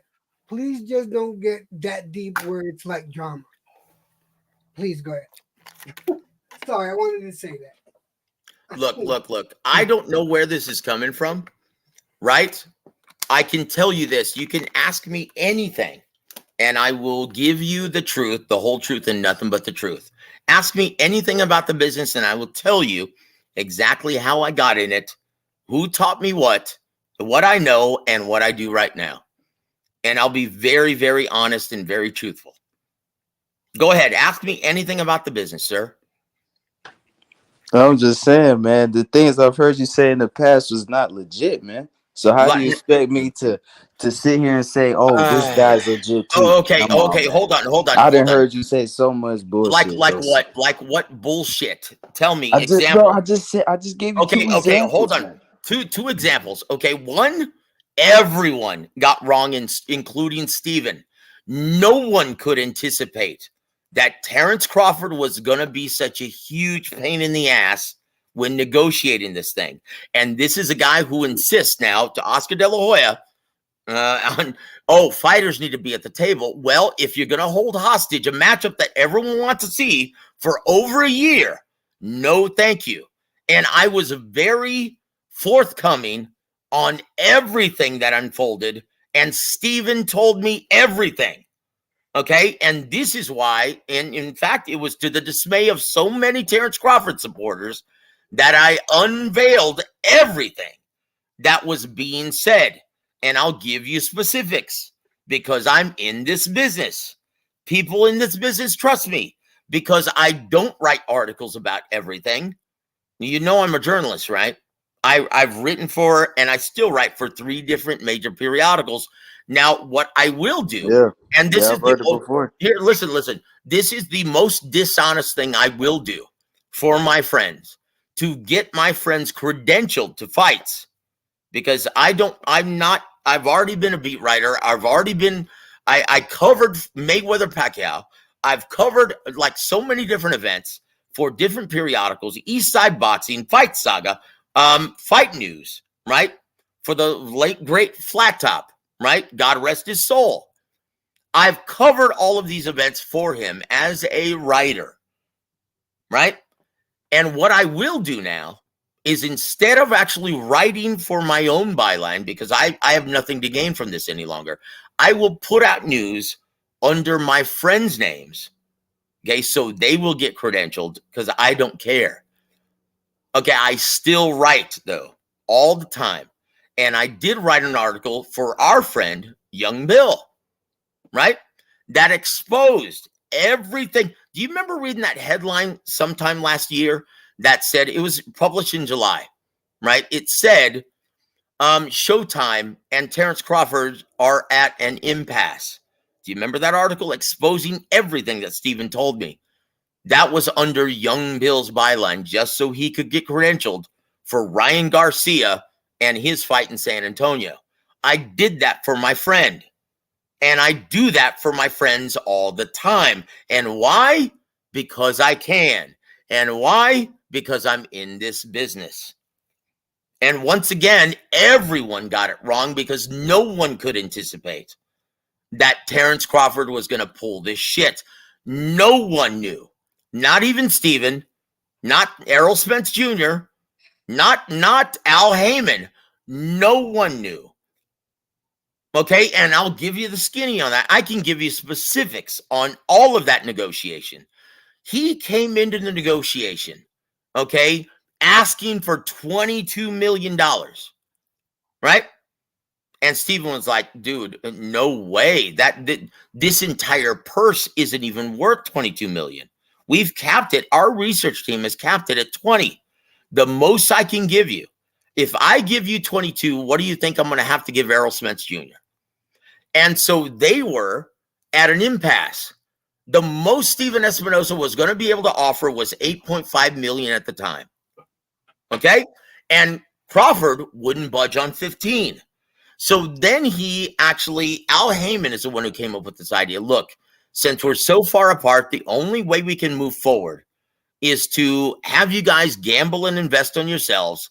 And we'll do this at no guarantee, but you get everything. You get a percentage of everything, right? That's what was told. And that's why Terrence Crawford went on the air on Instagram and said, oh, they weren't even willing to give me a guarantee.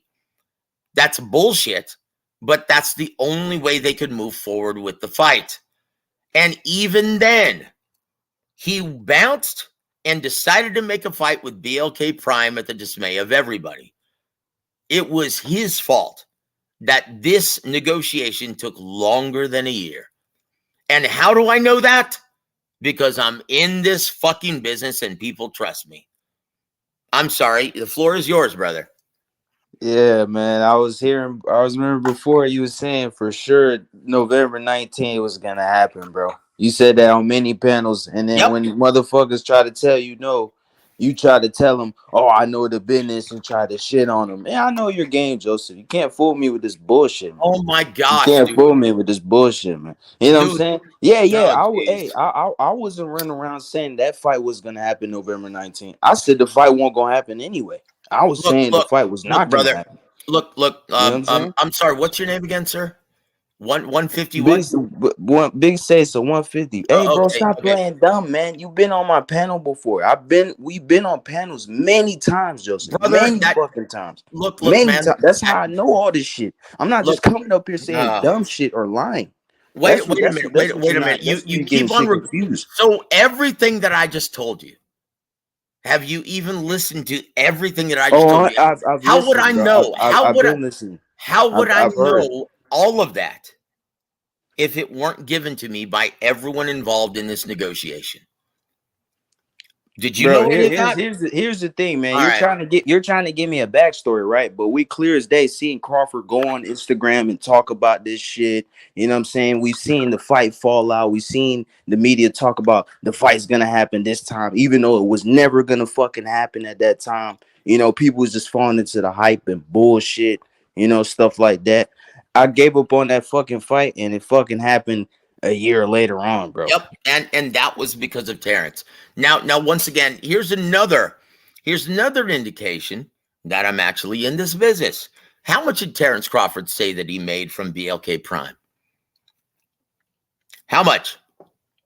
They were saying 10 million, wasn't it? Okay, how much did he really make? And I know two guys who were a part of that promotion, and they told me exactly what he did make, and it wasn't 10 million. Do you know how much that was? Do you know how much he made? I've heard more. I've heard a lot. No. He made exactly $4.5 million. That's why he came back to the negotiation and was willing to meet them halfway, because he understood that his market value and that he wasn't worth nearly as much as he thought he was. Okay? That's why the fight was able to be made. He finally conceded because he didn't make $10 million with BLK Prime. He made 4.5, and that event lost everyone money. BLK Prime hasn't. That's why they folded with the Adrian Broner fight. It wasn't sustainable. Okay? That's the real reason. And how do I know this? Because I'm in the business. Okay? Guys, listen.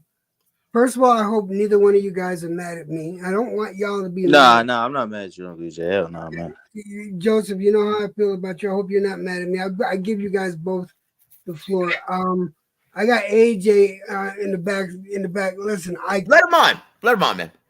No. I You can't. too poop to pop. I'm sorry, man. God bless you, EJ, and Big Say So. Come on my platform sometime, man. We can continue this conversation. We'll talk about it. Okay? I'll come through. I'll definitely come through for sure. Dude, and you know what, brother? Once again, I don't like misconceptions, and I'm always very forthcoming. And look, if I get something wrong, don't kill the messenger. It's because I was told something and it didn't come to fruition. Now, look, everyone who visits my channel understands that I told them 2 months ago that Showtime was going to pull out of the boxing business. I told everyone that, to my dismay. And the reason why I know this, well, it's because I'm in this business. That's it. I remember you saying that. Yeah. Look, in fact, I told everyone this. I gave everyone an ominous warning 2 years ago. Now, Big Say So, once again, I'm very transparent. Is if there's any way, if there's anything you want to know about this business, like I said, I will even tell you how to make money at your level. If you want to get involved at the club and regional level, get involved, because in my opinion, with all of these TV dates evaporating before our eyes, that is the future of boxing. That's the reality. You know, I'm gonna cut it off here, but again, God bless. But yo, again, Big Say So, I love you, brother. EJ, God bless you, brother. And of course, you two guys are respected. I was gonna let you both get your words off, but I just wanted y'all to be able to talk and not cuss at each other. And thank No. I was gonna let Joseph get his words off, man. Here's the reality, I wasn't gonna cut him off and all that. I wasn't gonna do all that. Yeah, here's the reality, guys. And once again, I hate people having misconceptions about me. And once again, if you just talk to me, I'll be able to answer any questions that you have. And once again, everyone who knows me, like G Funky right now, he's in Inglewood. Once again, he is a product of everything that I've been teaching him about the business. And now, guess what? He is in this business. He's representing a fighter, and he'll be the first one to tell you, yeah, Joseph is everything that he says he is. And I'm in this business because of him. Okay, and G Funky's... Please let G Funky know what happened, all right? I sure will, of course. And thanks for reminding me. I'll tell him tomorrow, because and once again, G Funky is one of the best guys I've ever met on YouTube, and I've taught him everything I know about this business. And now he's working as a publicist, representing Joshawn James, who's going to be fighting tomorrow on the DAZN card against Daniel Stevens, Ronnie Shields fighter.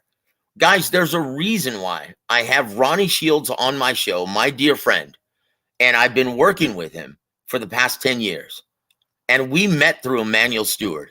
I used to do broadcasts. I was his commentator for all of his web events. And I met Ronnie through him, and we become very dear personal friends. There's a reason why he's on my show, and we're very dear personal friends, because I'm in this business. I even know his manager of choice. Okay. Mike Miller, one of the best attorneys in this business. Okay. That's who continuously, like, if everyone wonders, like, how does Ronnie Shields continuously get all this talent? It's because of guys like Mike Miller, who love him, who love Ronnie, and who continuously feed him all of this talent. They're friends of mine. Do you guys remember Canelo when he fought James Kirkland, right? Way back when at Minute Maid Park. And there's a reason why Rick Morones Jr. became James Kirkland's head trainer for that fight instead of Wolf. Because I set that up. I introduced James Kirkland to Rick Morones Jr. because I'm in this business. And once again, this business is built on relationships. It's a symbiont industry. Most people don't realize, unless they're in this business, that everyone depends on everybody to do their job. Like Jojo Diaz. He was supposed to fight my guy, Rick Medina Jr., right? A guy from TMB Promotions, a promotional company that I work with. We got him this fight. That should just tell everybody. Like, look, most YouTubers don't realize that there are more than 4 or 5 promoters in America. That's the reality, guys. That's the reality. Well, Joseph, I appreciate you spending as much time as you did. Big Say So, my brother.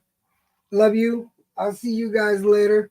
Joseph, hopefully you're not mad at me. So No. Why would I be mad? And once again, anyone who has any questions or any misconceptions about me, just ask.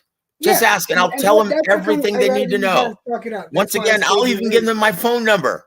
Right? I don't care. I have nothing to hide. Oh, I love being a part of this business. Joseph, I don't doubt it. That's why do you think I let you two talk it out, and y'all just keep going? Because I'd rather that happen and y'all at least get an understanding of each other. Now, once again, please understand that I got no more. Yeah, I understand, brother. You have a wonderful evening, and we'll be praying for you, EJ. And I Thank you. hope everything gets better, my friend. All right. And Big Say So, please come on my channel anytime, dude. Okay? Good night, guys, and God bless. Thank you all. And yeah, thank you all. God bless you.